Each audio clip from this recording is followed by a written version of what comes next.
హల్లెలూయా. మన ప్రభును రక్షకుడైన యేసుక్రీస్తు వారి పరిశుద్ధ నామమునకు ఘనత మహిమ ప్రభావం నిత్యము నిరంతరం కలుగును గాక. ఆమేన్. 86వ కీర్తనలో నుంచి 2 వచనాలు చదువుకొని దేవుని మనం స్తుతించుటకు ఆరాధించుటకు మన హృదయాన్ని సమ్మతపరుచుకుందాం. ప్రభువా, దినమెల్లా నీకు మొరపెట్టుచున్నాను, నన్ను కరుణింపము. ప్రభువా, నా ప్రాణం నీ వైపునకు ఎత్తుచున్నాను, నీ సేవకుని ప్రాణము సంతోషింపచేయము. ప్రభువా, నీవు దయాళుడు, క్షమించుటకు సిద్ధమైన మనసు గలవాడు, నీకు మొరపెట్టు వారందరి ఎడల కృపాతిశయం గలవాడు. ఆమేన్. హల్లెలూయా, హల్లెలూయా. భక్తుడు ఇక్కడ మాట్లాడుతున్న దినమెల్లా నీకు మొరపెట్టుకుంటున్నాను, దినమంతా నీకు ప్రార్థన చేస్తున్నాను, నా ప్రాణాన్ని నీ వైపు ఎత్తుపట్టుకుంటున్నాను. ఆమేన్. హల్లెలూయా. ఎందుకంటే నువ్వు కృప చూపేవాడవు, నువ్వు జాలి గలవాడు అని దేని వైపు తన యొక్క పరిస్థితిని ఒప్పుకుంటున్నాడు. ఆమేన్. హల్లెలూయా, హల్లెలూయా. మనము కూడా దినమంతా మొరపెట్టేవారుగా ఉండాలి. రెండోది, మన ప్రాణాన్ని ఆయన వైపు ఎత్తుపట్టుకుంటే ఖచ్చితంగా ఆయన నిత్యముగా మనకు కృప చూపించేవాడు. కృపాతిశయము అంటే ఏంటంటే విస్తారమైన కృప కలిగిన వాడు. ఆమేన్. హల్లెలూయా. ఆయన విస్తారమైన కృప మన పట్ల చూపించడానికి ఇష్టపడుచున్న దేవుడని ఈ ఉదయకాలం దేవుడు మనతో మాట్లాడుచున్నాడు. హల్లెలూయా. మనం కూడా అందరూ లేచి నిలబడి భక్తుడు మొరపెట్టుకున్నట్లుగా మనం కూడా మొరపెట్టుకుందామా? ఆయన సన్నిధికి వచ్చిన మనము మౌనంగా ఉండకూడదు, కానీ మన స్థితిని ఒప్పుకొని ఆయన వైపు మనం చూస్తే, మన ప్రాణము ఆయన వైపు చూస్తే ఆయన మన పట్ల కృప చూపించే దేవుడని వాక్యం ద్వారా మాట్లాడుతున్న దేవునికి మన హృదయాన్ని సమ్మతపరుచుకుందాం. ఆయనతో అనుసంధానం చేసుకుందాం, ఆయనతో కలుపుకుందాం, ఆయనతో సహవాసం చేద్దాం. ఉదయకాలము మీ అందరికీ దేవుడు ఒక గొప్ప అవకాశం ఇస్తున్నాడు. నీ హృదయాన్ని, నీ యొక్క ప్రాణాన్ని ఆయన వైపు ఎత్తుపట్టుకోవడానికి, 2 చేతులు చాచి ఆయనకి సబ్మిట్ చేసుకోవడానికి దేవుడు ఈ కృప చూపిస్తున్నాడు. హల్లెలూయా, హల్లెలూయా, హల్లెలూయా. ఆయన వైపు చూద్దాం, ప్రార్థన చేసుకుందాం. 2 చేతులు ఆయన వైపు ఎత్తుపట్టుకొని మన ప్రాణాన్ని ఆయన వైపు ఎత్తుపట్టుకొని ప్రార్థన చేసుకుందాం. పాస్టర్ గారు వచ్చి ప్రార్థన చేస్తారు. హల్లెలూయా. అందరూ కూడా ప్రార్థన చేసుకుంటుండండి. పాస్టర్ గారు వచ్చి ప్రార్థన చేస్తారు. ఖరాల నా ప్రాణాన్ని వైపు ఎత్తి పట్టుకొచ్చినాను. చేసుకుందామండి. హల్లెలూయా, హల్లెలూయా, హల్లెలూయా. స్తుతి స్తుతి స్తుతి స్తుతి స్తుతి స్తోత్రం నాయనా, స్తోత్రం తండ్రి, స్తోత్రం నాయనా, స్తుతి స్తోత్రములు, స్తోత్రం తండ్రి, స్తోత్రం నాయనా. ప్రభా, యొక్క ఉదయ కాలంలో ప్రభా అయ్యా నీ బిడలుగా చిన్న మందగా చేర్చిన దాన్ని బట్టి స్తోత్రము తండ్రి. ప్రభా అయ్యా మీరు వాగ్దానం చేసిన రీతిగా ఎక్కడ 2-3 నా నామం పేరట కూడుకుంటారు అక్కడ నేనుంటానని మీరు వాగ్దానం చేసిన రీతిగా ప్రభా యొక్క ఉదయ కాలంలో ప్రభా యొక్క సమయంలో ఇక్కడ మీరు మాతో ఉన్నందుకు మీకు వందనాలు, కృతజ్ఞతలు తెలుపుకున్నాం తండ్రి. కృతజ్ఞతాస్తుతి స్తోత్రం తండ్రి. అయ్యా మరి ఇదిగో ఉదయ కాలంలో ప్రభు నీ బిడ్డలు ప్రభా సన్నిధికి రావాల్సి ఉంటుండగా ప్రతి వారిని తోడుకుని రమ్మని ప్రార్థించుకున్నాం ప్రభా. కృపగల తండ్రి, దయగల తండ్రి ప్రభా, ఇదిగో నాయన మీకు స్తుతి యాగము చేయటానికి మాకు సహాయం చేయండి తండ్రి. పరిశుద్ధాత్మ దేవా, మీరు మా మధ్య ఉండమని ప్రార్థించుకున్నాం తండ్రి. ఆత్మదేవా, మీ కార్యమును చూచినట్లుగా దేవా పరిశుద్ధుడా మిమ్మల్ని స్తుతించి ఆరాధించుకున్నట్లుగా మాకు హృదయాలను సిద్ధపరచమని ప్రార్థిస్తున్నాం తండ్రి. ప్రభా, ఏక విషయంలోనూ మీకు ఆయాస్కరంగా ఉన్న ఏ మార్గమున్నా తండ్రి ఉదయ కాలములో ప్రభా యొక్క పరిశుద్ధ రక్తం చేత మమ్మల్ని కడిగి ప్రభా అయ్యా మమ్మల్ని సిద్ధపరచమని ప్రార్థిస్తున్నాం తండ్రి. ఈ స్థలం అంతటి పైన యేసయ్యా నీ యొక్క పరిశుద్ధ రక్తాన్ని ప్రోక్షిస్తున్నాం తండ్రి. స్తోత్రం నాయనా, స్తుతులు, వందనాలు. మహోన్నతుడా నీ నామము ఈ స్థలం అందు మహిమపరచబడిన గాక తండ్రి, ఘనపరచబడిన గాక నాయన. ఓ ప్రభా స్తోత్రం. ఇక బిడ్డలు ప్రభా ఏ విషయంలో వారికి ప్రభా మరి ఏ ఆటంకమున వాటన్నిటిని విడిపించిన ఆయన తండ్రి ఉదయ కాలంలో వారి సంతోషంతో, ఆత్మతోటి, సత్యముతో స్తుతించి ఆరాధించుకోవడానికి నీ కృపా కనికరం ఉంచమని ప్రార్థిస్తాం తండ్రి. ప్రభా నీవు హెచ్చింపబడాలి నాయన, మేము తగ్గింపబడాలి తండ్రి. ప్రభా యేసయ్యా నీవు మాలో హెచ్చింపబడు నాయన ఉదయ కాలంలో నా తండ్రి దేవా. ఇదిగో నాయన యొక్క కార్యక్రమం అంతటిని కూడా పరిశుద్ధ మీ హస్తములకు అప్పచెప్పుకున్నాం తండ్రి. వాక్య పరిచర్యలోను ప్రభా ఆరాధన క్రమం అంతట్లోనూ కూడా మీరుండి సమస్తము మీ యొక్క నామ మహిమార్థము ఘనముగా జరిపించమని యేసుక్రీస్తు అతి పరిశుద్ధ నామాన్ని బట్టి ప్రార్థించుకుని వేడుకొంచున్నాం పరమ తండ్రి. హల్లెలూయా.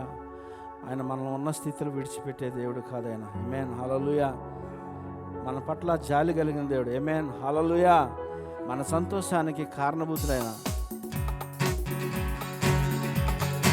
ఆయన నా సంగీతము, బలమైన కోటయను,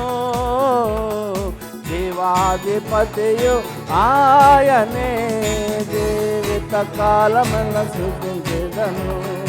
జీవాధిపతియు ఆయనే, జీవిత కాలమెల్ల స్తుతించెదను. ఆయనే నా సంగీతము, స్తుతుల మధ్యలో నివాసం చేసే దూతలిల్ల పొగడి దేవుడాయనే. స్తుతుల మధ్యలో నివాసం చేసే దూతలిల్ల పొగడి దేవుడాయనే. వేడుచుండు భక్తుల మొరలు వినే, వేడుచుండు భక్తుల మొరలు వినే. దిక్కులేని పిల్లలకు దేవుడాయనే, దిక్కులేని పిల్లలకు దేవుడాయనే. ఆయనే నా సంగీతం. పాడదాం. బలమైన కోటయును, జీవాధిపతియు ఆయనే, జీవిత కాలమెల్ల స్తుతించెదము. జీవాధిపతియు ఆయనే, జీవిత కాలమెల్ల స్తుతించెదము. ఆయనే నా సంగీతము.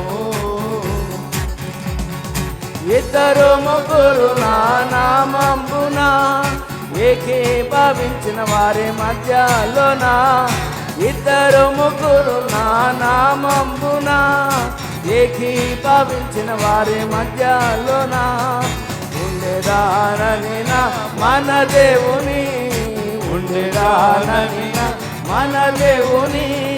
కరములు తట్టి నిత్యం స్తుతించెదము, కరములు తట్టి నిత్యం స్తుతించెదము. ఆయనే నా సంగీతము, బలమైన కోటయును, జీవాధిపతియు ఆయనే, జీవిత కాలముల స్తుతించెదము. జీవాధిపతియు ఆయనే, జీవిత కాలముల స్తుతించెదము. ఆయనే నా సంగీతము. సృష్టికర్త క్రీస్తు యేసు నామమును జీవిత కాలమెల్ల కీర్తించెదము. సృష్టికర్త క్రీస్తు యేసు నామమును జీవిత కాలమెల్ల కీర్తించెదము. రాకడలు ప్రభుతో నిత్యముందుము, రాకడలు ప్రభుతో నిత్యముందుము. మృక్కేదము స్తుతించుము పొగడెదము. ఆయనే నా సంగీతము, బలమైన కోటయును, జీవాధిపతియు ఆయనే, జీవిత కాలమెల్ల స్తుతించెదము. జీవాధిపతియు ఆయనే, జీవిత కాలమెల్ల స్తుతించెదము.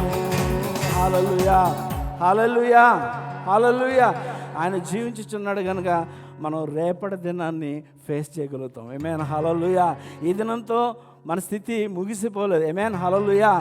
మన నిరీక్షణకు ఆయనే ఆధారం. ఆమేన్, హల్లెలూయా. ఆయన స్తుతిద్దాం, ఆయన ఘనపరుద్దాం. హల్లెలూయా. స్తుతి మహిమ ఎల్లప్పుడూ దేవునికి ఇచ్చేదాము. హల్లెలూయా. స్తుతి మహిమ ఎల్లప్పుడూ దేవునికి ఇచ్చేదాము. హల్లెలూయా, హల్లెలూయా, హల్లెలూయా,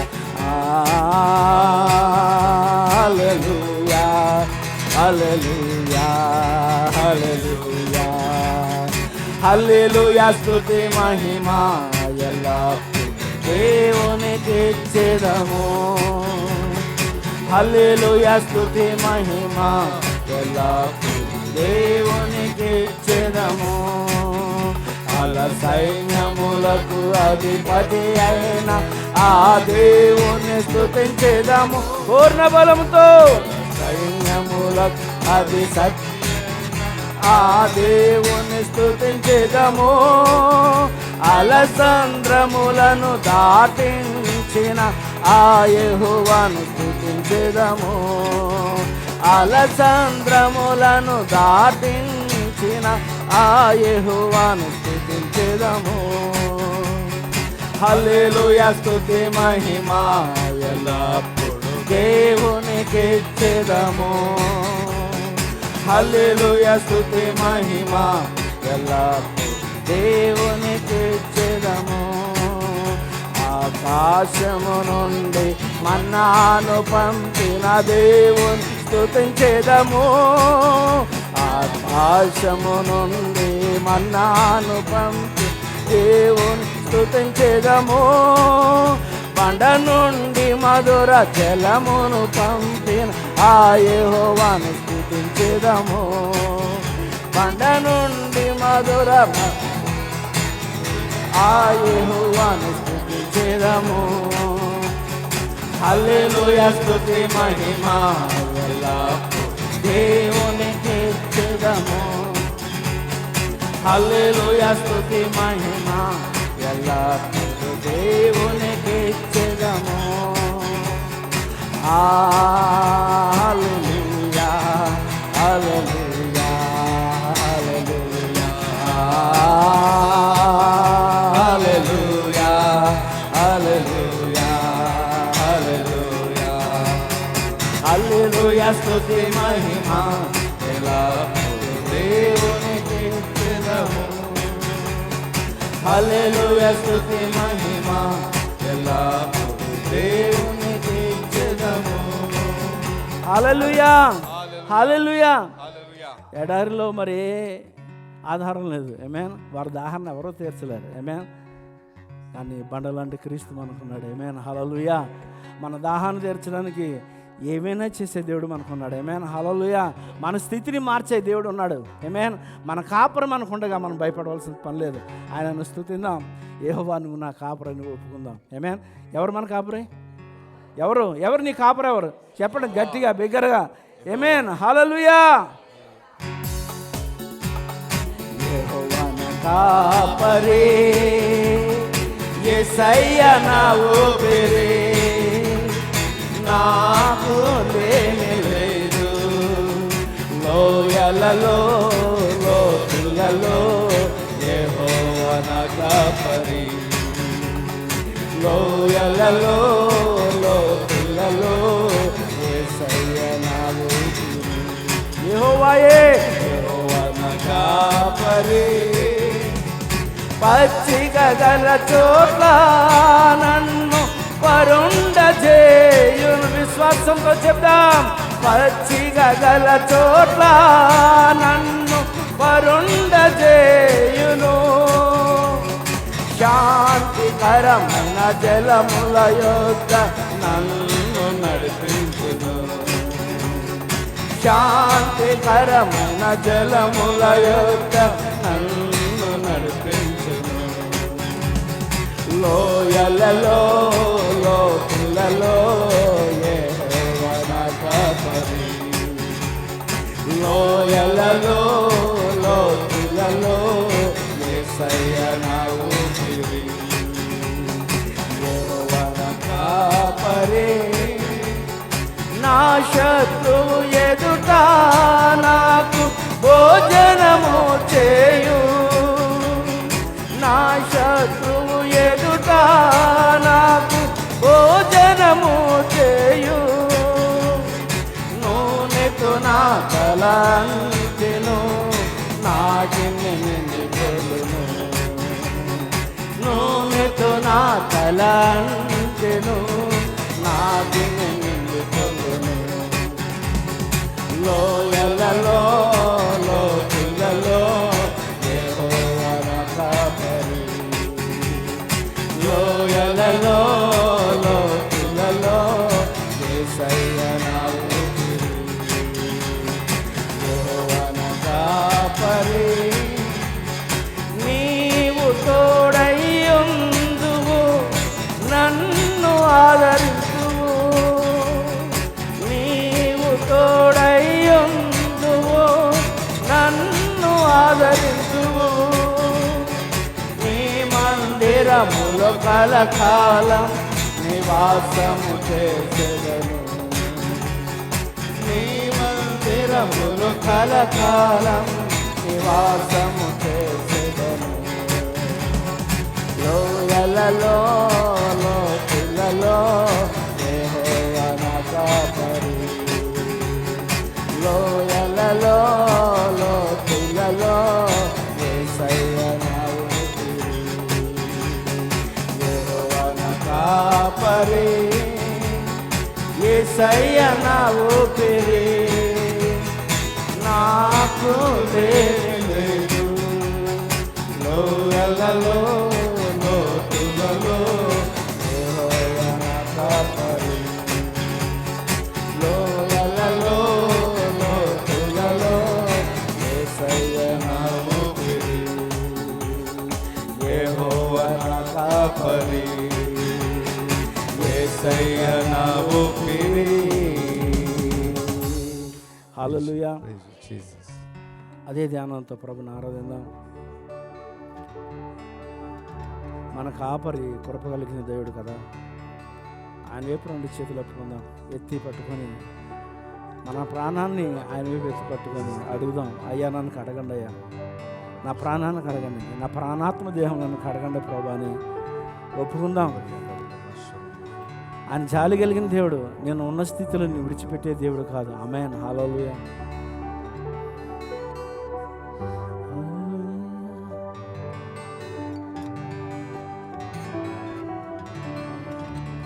హృదయని మార్చు దేవా,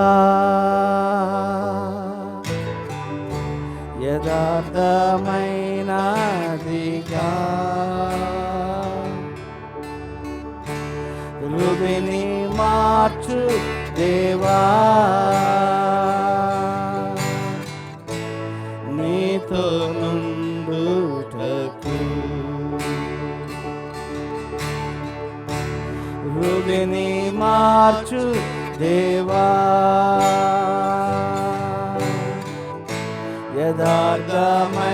యథార్థమైనదిగా హృదయని మార్చు దేవా, నీతో నుండుటకు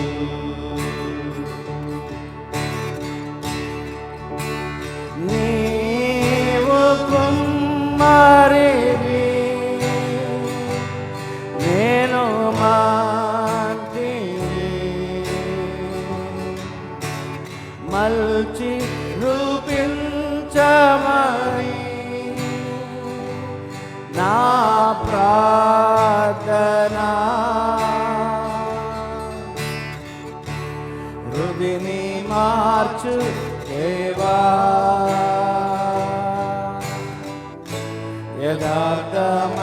యథార్థమైనదిగా హృదయని మార్చు దేవా,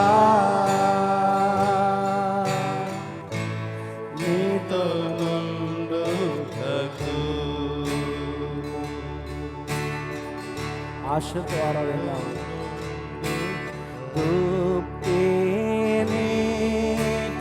వాగు కొరకు ఆశించినట్లుగా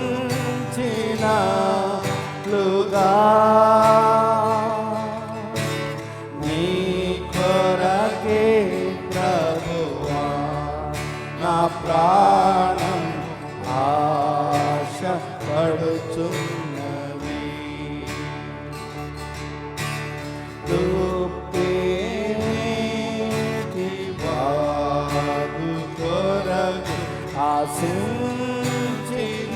ఆశించినట్లుగా నీ కొరకే ప్రభువా నా ప్రాణం ఆశపడుచున్నది.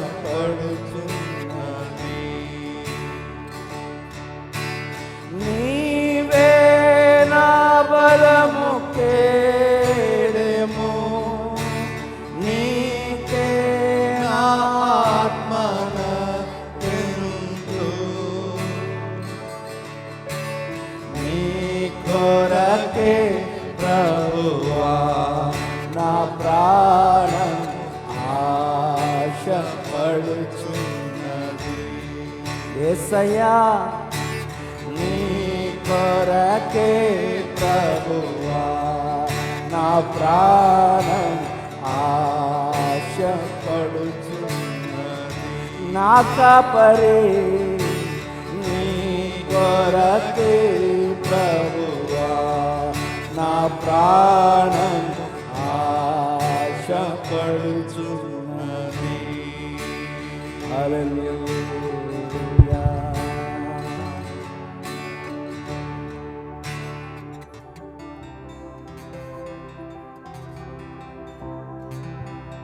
గొప్ప దేవుని ఆరాధిద్దాం. రెండు చేతులు ఆయన వైపు చాచి సమర్పణతో ప్రభుని కనపడదాం. మన విమోచనను బట్టి ఆయనను కనపడదాం. మహోన్నతుడా అద్భుతాలు చేయువాడా నీ వంటి వారు ఎవరు? నీ వంటి వారే లేరు.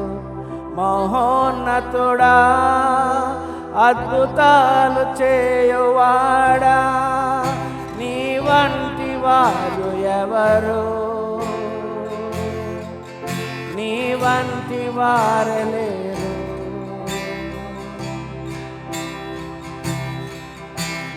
మహిమకు పాత్రుడా ఘనతకు అర్హుడా మా చేతులెత్తి మేము నిన్నారాధించెదము. మహిమకు పాత్రుడా ఘనతకు అర్హుడా మా చేతులెత్తి మేము నిన్నారాధించెదము. మహోన్నతుడా అద్భుతాలు చేయువాడా నీ వంటి వారు ఎవరు? నీ వంటి వారు లేరు. మహోన్నతుడా అద్భుతాలు చేయువాడా నీ వంటి వారు ఎవరు? నీ వంటి వారు లేరు. హల్లెలూయా హల్లెలూయా హల్లెలూయా. నీ వంటి వారు లేరయ్యా.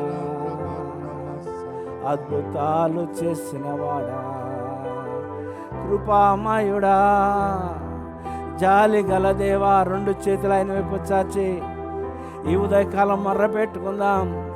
ఆయన కృపను పొందుకుందాం. ఓ హల్లెలూయా. తండ్రి నీ వంటి వారు లేరయ్యా. యేసయ్యా ఓ రబబా షబబబమమమా నీతో సముడు ఎవరు తండ్రి? నీలా కరుణ చూపువారు ఎవరు తండ్రి? నాకు నీవు తప్ప ఎవరు లేరయ్యా. నీకే ఈ జీవితము తండ్రి. అయ్యా నీకు వందనాలు, నీకు స్తోత్రాలు, నీకు స్తోత్రాలయ్యా. అయ్యా మేము చేసిన గొప్ప కార్యాలను బట్టి నీ సన్నిధిలో నిలబడలేదు, కానీ మేము ఏమీ కాని వంటి వారమని నాయనా, ఎందుకు పనికిరాని వంటి వారమని నాయనా నీ పాదాలేదా నా ప్రభా ఇగో తండ్రి చేతులెత్తి సమర్పించుకుంటూ అడుగుతున్నామయ్యా. కృప చూపించండి అయ్యా, కృప చూపించండి. నీ బిడ్డల పట్ల కృప చూపించండి తండ్రి. నాయనా నీ కరుణ నా ప్రభ మాపై కుమ్మరించమని అడుగుతున్నాను అయ్యా. నీ ఆత్మ ద్వారా తండ్రి నాయనా మాపై నా ప్రభు నీ కృప చూపించమని అడుగుతున్నాను తండ్రి. ఈ ఉదయకాలం నా ప్రభ నీ బిడ్డలు దర్శించమని అడుగుతున్నాను తండ్రి.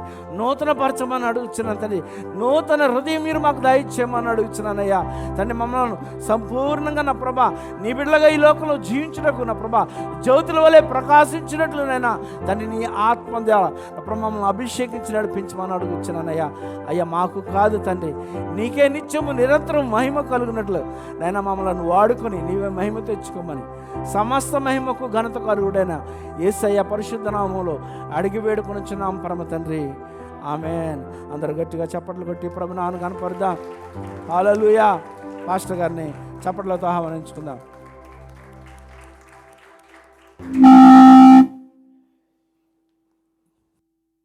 హల్లెలూయా.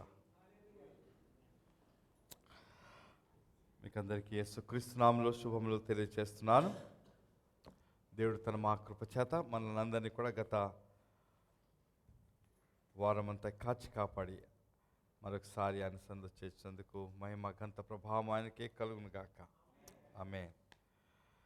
ఉదయకాలంలో మరొకసారి మన ప్రభు తట్టు చూద్దాము వాక్యము కొరకు. హల్లెలూయా. దేవుని చిత్తమైతే వచ్చే వారము మనకి సెలవులు ఉంటాయి. 18వ తారీఖున అది మంగళవారం సెలవు ఉంటుంది. మనకి ప్రత్యేకమైన కూడిక అల్నాదా ఏరియాలో ఏర్పాటు చేయడం జరిగింది.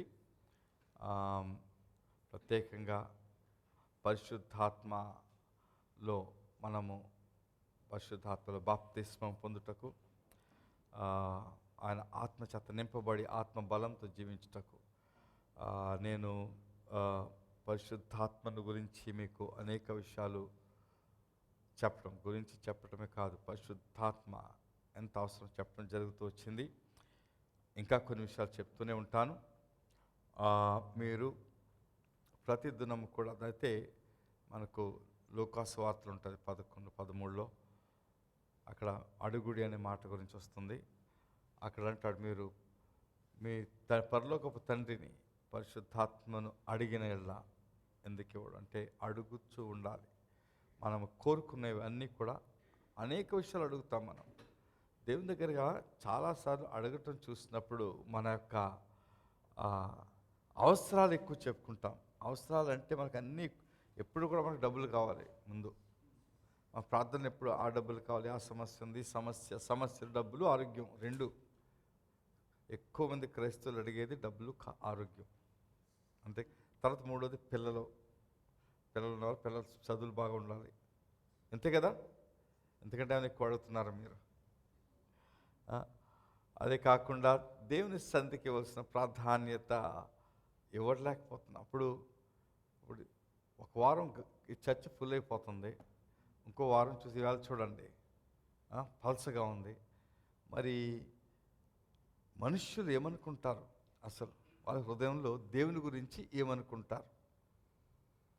మరి వాళ్ళు మాట్లాడితే మీరే వింటున్నారు, వచ్చిన వాళ్ళు మీరు వింటున్నారు. ఈరోజు మీరు కూడా ఎప్పుడు ఇలా మానేస్తుంటారేమో తెలియదు. అయితే దేవుడు ప్రాముఖ్యమా కాదా మన జీవితంలో? దేవుడు ప్రాముఖ్యం కాకపోతే ఇంకేదో ప్రాముఖ్యం. దేవుని తప్పించి ఏది ప్రాముఖ్యమైనా అది విగ్రహారాధన. అర్థమైందా మీకు? మీరు విగ్రహార్థికులు అండి కాదని మేము క్రైస్తవులని చెప్పొచ్చు. దేవుడిని కంటే దేనినైనా ఎక్కువగా ప్రేమించిన, ఇష్టపడిన, ఆశపడిన అది విగ్రహారాధన. అది ఏమైనా కావచ్చు, నిద్ర కావచ్చు, ఆహారం కావచ్చు, లేకపోతే ఉద్యోగం కావచ్చు. అంటే ఉద్యోగం మానేయమని చెప్పట్లేదు. అయితే ఎక్కడైనా సరే నాకు ఉద్యోగం కంటే దేవుడు ముఖ్యం అనుకున్నవాడు ఏం చేస్తారంటే, ఒకవేళ ఆ రోజు సెలవు పెడితే కొంచెం జీతం కట్టకపోయినా పర్వాలేదని దేవుని సన్నిధికి వెళ్తాననుకొని వచ్చేవాళ్ళు ఉన్నారు. అస్సలు ఏమైనా సరే చర్చ్ ఉన్న రోజున పని వచ్చిందని ముందు పని. మాకు అడవిపదిర మా తెలంగాణలో ఉన్నటువంటి సంఘంలో వాళ్ళు కొంతమంది పొలాలు ఉంటాయి. ప్రతి పొలాల సమయం వచ్చినప్పుడు వాళ్ళు కొంతమంది రారు చర్చికి, ఎందుకంటే ఆ రోజు పొద్దున్న పనికి వెళ్ళిపోతారనమాట. వాళ్ళు చెప్తాను, వాళ్ళ సొంత పనులు, ఎవరు వాళ్ళకు జీతం అవడం కాదు అది. అయితే పొలం అండి, పొలం పని చేసుకోవాల్సి వచ్చింది అని చెప్తారు. అక్కడ ఏంటంటే దేవుడు ఏర్పాటు చేశాడు ఏంటంటే 6 దినములు పనిచేసి 7వ దినము విశ్రాంతి అని మీకోసం చెప్పాడు. నాకు ఇచ్చేయమని కూడా చెప్పట్లేదు, మీరు రెస్ట్ తీసుకోండి, నాలో రెస్ట్ తీసుకోండి. అది కూడా మనుషులకి ఇష్టము లేదు. హల్లెలూయా. ఈరోజు నేను వేరే విధంగా వాక్యం చెప్తాను. మన బైబిల్లో మీకు అందరికీ తెలిసిన కథ చెప్తాను. మంచి సమరయుడి కథ మీకు అందరికీ తెలుసు కదా. అయితే ఈ చెప్పే యొక్క వాక్యానికి మంచి సమరయుడు 2 నాణెములు అనే శీర్షికతో ఇంగ్లీష్లో గుడ్ సమారిటన్ అండ్ 2 కాయిన్స్ అనే విషయాన్ని మీకు చెప్తాను. దానికి లూకాసు వార్త 10వ అధ్యాయం తీసుకుందాం. లూకాసు వార్త 10వ అధ్యాయం 30 నుంచే స్టోరీ ఉంటుంది. అయితే మనకి ఆ స్టోరీ బాగా తెలుసు. ఒక యూదుడు ప్రయాణం చేస్తున్నాడు. ప్రయాణం చేస్తూ మరి యెరూషలేం నుండి యెరికోకి వెళ్ళిపోతున్నాడు, ఆ సైడ్కి వెళ్ళిపోతున్నాడు, దూరంగా వెళ్తున్నాడు. వెళ్ళే సమయంలో దొంగలు పట్టుకున్నారు, కొట్టేశారు, బాగా కొట్టేశారు. అక్కడ ఏమంటే కొర ప్రాణంతో విడువబడ్డాడు. అయితే మొదట ఒక యాజకుడు వచ్చాడు, అంటే యూదుడే, పడున్నవాడు యూదుడే, యాజకుడు యూదుడు, అంటే దైవ సేవకుడు. వాళ్ళ ప్రకారంగా వచ్చి అలా చూసి మూలుగుతూ ఉన్నటువంటి అతను చూసి ఏం చేశాడంటే పక్క కొంచెం దూరంగా వెళ్ళిపోయాడు. మళ్ళీ దగ్గరికి వెళ్తే మూలిగిన పడుతుంది లేకపోతే ఏమవుతుంది అనేసి దూరంగా వెళ్ళిపోయాడు. రెండో వాడు వచ్చాడు, వాడు కూడా లేవీయుడు, అది కూడా దైవ సేవకుడే. అయితే మూలుగు విని కొంచెం దూరంగా వెళ్ళిపోయి మళ్ళీ వెళ్ళిపోయాడు, దగ్గరికి రాలేదు సహాయం చేయడానికి. అప్పుడు సమరయుడు వస్తాడు. యూదులకి సమరయులకు ఉన్నటువంటి సంబంధం ఎటువంటిదంటే అస్సలు మరి వాళ్ళు మాట్లాడుకోరు, ఒకరితో ఒకరు మాట్లాడరు, సంభాషణ చేయరు, చాలా వ్యతిరేకం ఒకరికొకళ్ళు. అందుకే యేసుక్రీస్తు సమరయ స్త్రీతో మాట్లాడినప్పుడు ఆ శిష్యులు ఏంటి ఈ సమరయ స్త్రీతో ఆవిడ అంటుంది, నువ్వు యూదుడివి నాతో మాట్లాడుతా, నన్ను నీళ్ళు అడుగుతున్నావేంటి? ఆశ్చర్యపోయింది ఆమె. అటువంటి పరిస్థితి. అయితే అతడు వచ్చాడు, అతడు మూలుగు విన్నాడు. అక్కడ ఆ మూలుగు విన్నప్పుడు అసలు జీవితంలో మానవత్వము చాలా ముఖ్యము. మానవత్వం, హ్యుమానిటీ అంటారు ఇంగ్లీష్లో. మానవత్వంను బట్టి అతడు మూలుగుతున్న దగ్గరికి వచ్చాడు. వచ్చిన తర్వాత మరి అక్కడి నుంచి మనం వాక్యం చదువుకుందాం. లూకాసు వార్త 10:33. అయితే ఒక సమరయుడు ప్రయాణమైపోవచ్చు, అతడు పడి ఉన్న చోటికి వచ్చి అతనిని చూచి అతని మీద జాలిపడి, కొన్ని ఇక్కడ మూలమైనటువంటి మాటలు మీకు చెప్పాలని ఆశపడుచున్నాను. ఇక్కడ చెప్పే ముందు అర్థం చేసుకోండి, ఈ పరిస్థితి యేసుక్రీస్తు 2 విధాలుగా నేర్పిస్తున్నాడు. ఒకటి, మనము మీ యొక్క పొరుగువానికి ఏమి చేయాలి. పొరుగువాడు ఎవడంటే సమరయుడైనా, ఒక పాపి అయినా, లేకపోతే ఇంకో వేరే మతస్థుడైనా, కష్టంలో ఉన్న ఏ మనిషి అయినా కష్టం నీవు సహాయం చేయగలిగినప్పుడు నువ్వు సహాయం చేయవాలని మనకి నేర్పిస్తున్నాడు ఒకటి. రెండవది, ఈ మంచి సమరయుడు ఎవరు అని అనుకున్నట్లయితే యేసు తన్ను గురించే చెప్తున్నాడు. ఈ మంచి సమరయుడు సహాయము చేసే, ఈ మంచి సమరయుడు సహాయం చేసేవాడు ఎవరు అంటే యేసుక్రీస్తు తను తానుగా ఆ యొక్క మంచి సమరయుడుగా చూపించుకుంటూ ఉన్నాడు. ఎందుకంటే ఆయన చేసిన కార్యములు అన్నీ కూడా ఇక్కడ చాలా స్పష్టంగా కనపడుతుంటాయి. అది ఇక్కడ ఏమిటంటే ఆ మంచి ఒక సమరయుడు ప్రయాణమైపోవచ్చు, అతడు పడిన చోటుకు వచ్చి అతనిని చూచాడు. చూచి పక్క నుంచి వెళ్ళిపోలేదు. ఏం చేశాడు? అతని మీద జాలిపడి దగ్గరకు పోయి నూనెయు ద్రాక్షారసమును పోసి అతని గాయములను కట్టి తన వాహనం మీద ఎక్కించి ఒక పూట కూళవాని ఇంటికి తీసుకొని పోయి అతన్ని పరామర్శించెను. ఈ ఒక్కొక్క క్రియలో అర్థముంది. తర్వాత 35 కూడా చదువుతానండి. మరునాడతడు 2 దేనారములను తీసి ఆ పూట కూళవానికిచ్చి ఇతని పరామర్శించుము, నీవింకేమైనా ఖర్చు చేసినలా నేను మరలా వచ్చినప్పుడు అది నీకు తీర్చెదనని అతనితో చెప్పిపోయాను. సువార్త అంతా ఈ 2 వచనాల్లో ఉంది. సువార్త అంత ఉంది. ఎలాగంటే ఈ యొక్క పడిపోయినటువంటి ఈ యొక్క యూదుడు ఎవడంటే, పడిపోవటం అంటే పాపములో పడిపోయినవాడు, దెబ్బ తిన్నవాడు, సాతాను చేత మరి బాధింపబడి గాయపరచబడినవాడు, సంఖ్యలతో కట్టబడినవాడు. అటువంటి వాడు ఈ పరిస్థితిలో ఉన్నాడు. అతన్ని రక్షించడానికి ఎవరు, ఏ మనిషి కూడా రాలేదు. అయితే ఒక్కడొచ్చాడు, రక్షకుడు. ఆయన రక్షించడానికి మన యేసు ప్రభు ఒక్కడే రక్షకుడుగా ఈ లోకానికి వచ్చాడు. హల్లెలూయా. మన యేసు ప్రభు ఒక్కడే వచ్చే రక్షకుడుగా. మనము పాపంలో పడి ఉండగా, సాతాను బంధకంలో ఉంటుండగా, పాపపు బంధకాల్లో ఉంటుండగా, మరి వాటి నుంచి విడిపించడానికి వచ్చిన వాడు యేసుక్రీస్తు ఒక్కడే. ఆ యేసుక్రీస్తు ఒక్కడే. ఇక్కడ మొదటి మాట 34 వచనం ఏంటంటే, అతని మీద జాలిపడి మన యొక్క పరిస్థితిని చూచి యేసుక్రీస్తు చూడకుండా వెళ్ళిపోలేదు, కళ్ళు మూసుకొని వెళ్ళిపోలేదు. వీళ్ళు ఇండియా వాళ్ళు మనకొద్దు అనలేదు, వీళ్ళు మాల వాళ్ళు నాకొద్దు అనలేదు, లేకపోతే వాళ్ళకి మనకు సంబంధించిన యూదులను చూసుకుంటానులే అని అనుకోలేదు. అతను నిన్ను నన్ను చూస్తాడు. మన యొక్క రక్షణ ఒకసారి గుర్తు చేసుకున్నప్పుడు మనకు ఆశ్చర్యం కలగాలి. ఎందుకంటే యేసుక్రీస్తు వచ్చినటువంటి ఊరు మరి మన దేశానికి ఒక 4000-5000 కిలోమీటర్ల దూరంలో ఉంది. అంత దూరంలో ఉన్నా సరే అక్కడ వచ్చిన రక్షణ, ఆ సువార్త నీవు ఉన్నటువంటి మారుమూల గ్రామములోకి వచ్చి నీకు వినబడటం, నీకు వినబడి నువ్వు ఆయన అంగీకరించడం, ఆయన అంగీకరించిన తర్వాత ఆయనను అంగీకరించటం, ఆయనతో నీవు ఏకమవటం, ఆయన కుమారుడు అవటము. ఎందరైతే ఆయన అంగీకరించిరో వారందరికీ దేవుని కుమారులగుటకు అధికారం ఇచ్చిన వాక్యము. మరి ఆ కుమారుడునయ్యాను, ఆ కుమార్తెను అయ్యాను అనే ఆ యొక్క సంతోషము నీ హృదయం లోపల ఉంది. కాన్ఫిడెన్స్, మీ యొక్క నమ్మకము, లేకపోతే మీ యొక్క కాన్ఫిడెన్స్, దృఢమైన విశ్వాసము మీలో. విశ్వాసము కాకుండా నీకు తెలుస్తుంది, నాకు దేవుడున్నాడు, నాకు రక్షకుడున్నాడు, నా పాపములు కడగబడ్డాయి, నేను ఇప్పుడు పాపిని కాదు అని నీకు తెలుస్తుంది. ఎందుకంటే అనుభవం నువ్వు అనుభవిస్తున్నావు కాబట్టి. అయితే అది నీకు ఎలాగొచ్చింది? అతడు నీవున్న పరిస్థితిలో నిన్ను చూచి జాలిపడి నీ యొద్దకు తన రక్షణ సువార్తను పంపించాడు. హల్లెలూయా. రక్షించుకున్నాడు. అది మొదటి మాట. మొదటి మాట ఏంటది? జాలిపడ్డాడు. దానికి రోమీలకు రాసిన పత్రిక 5:8 ఒక మాట కనబడుతుంది. ఎవరు తీసుకోదు, త్వరగా చదివేస్తాను.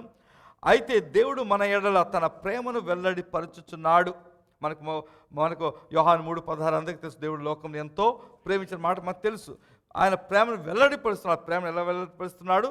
ఎట్లనగా మనమింకను పాపులమై ఉండగానే క్రీస్తు మన కొరకు చనిపోయాను. బాగున్నప్పుడు కాదు, ఆయన ఆరాధిస్తామని కాదు, మన పాపులమై ఎరగకుండా దూరంగా ఉన్నప్పుడు ఆయన మనకు చనిపోయి, అంటే మన కొరకు జాలిపడి చనిపోయాడు. రెండో విషయంలోకి వెళ్ళిపోదాం. గాయములు కట్టి. నేను ఈ తెలుగులో ఇంగ్లీష్లో వేరుగా ఉండటం, గాయములు అనేది తర్వాత వస్తుంది. అయితే గాయములు కట్టాడు. ఇక్కడ తెలుగులో గాయములు తర్వాత వస్తుంది.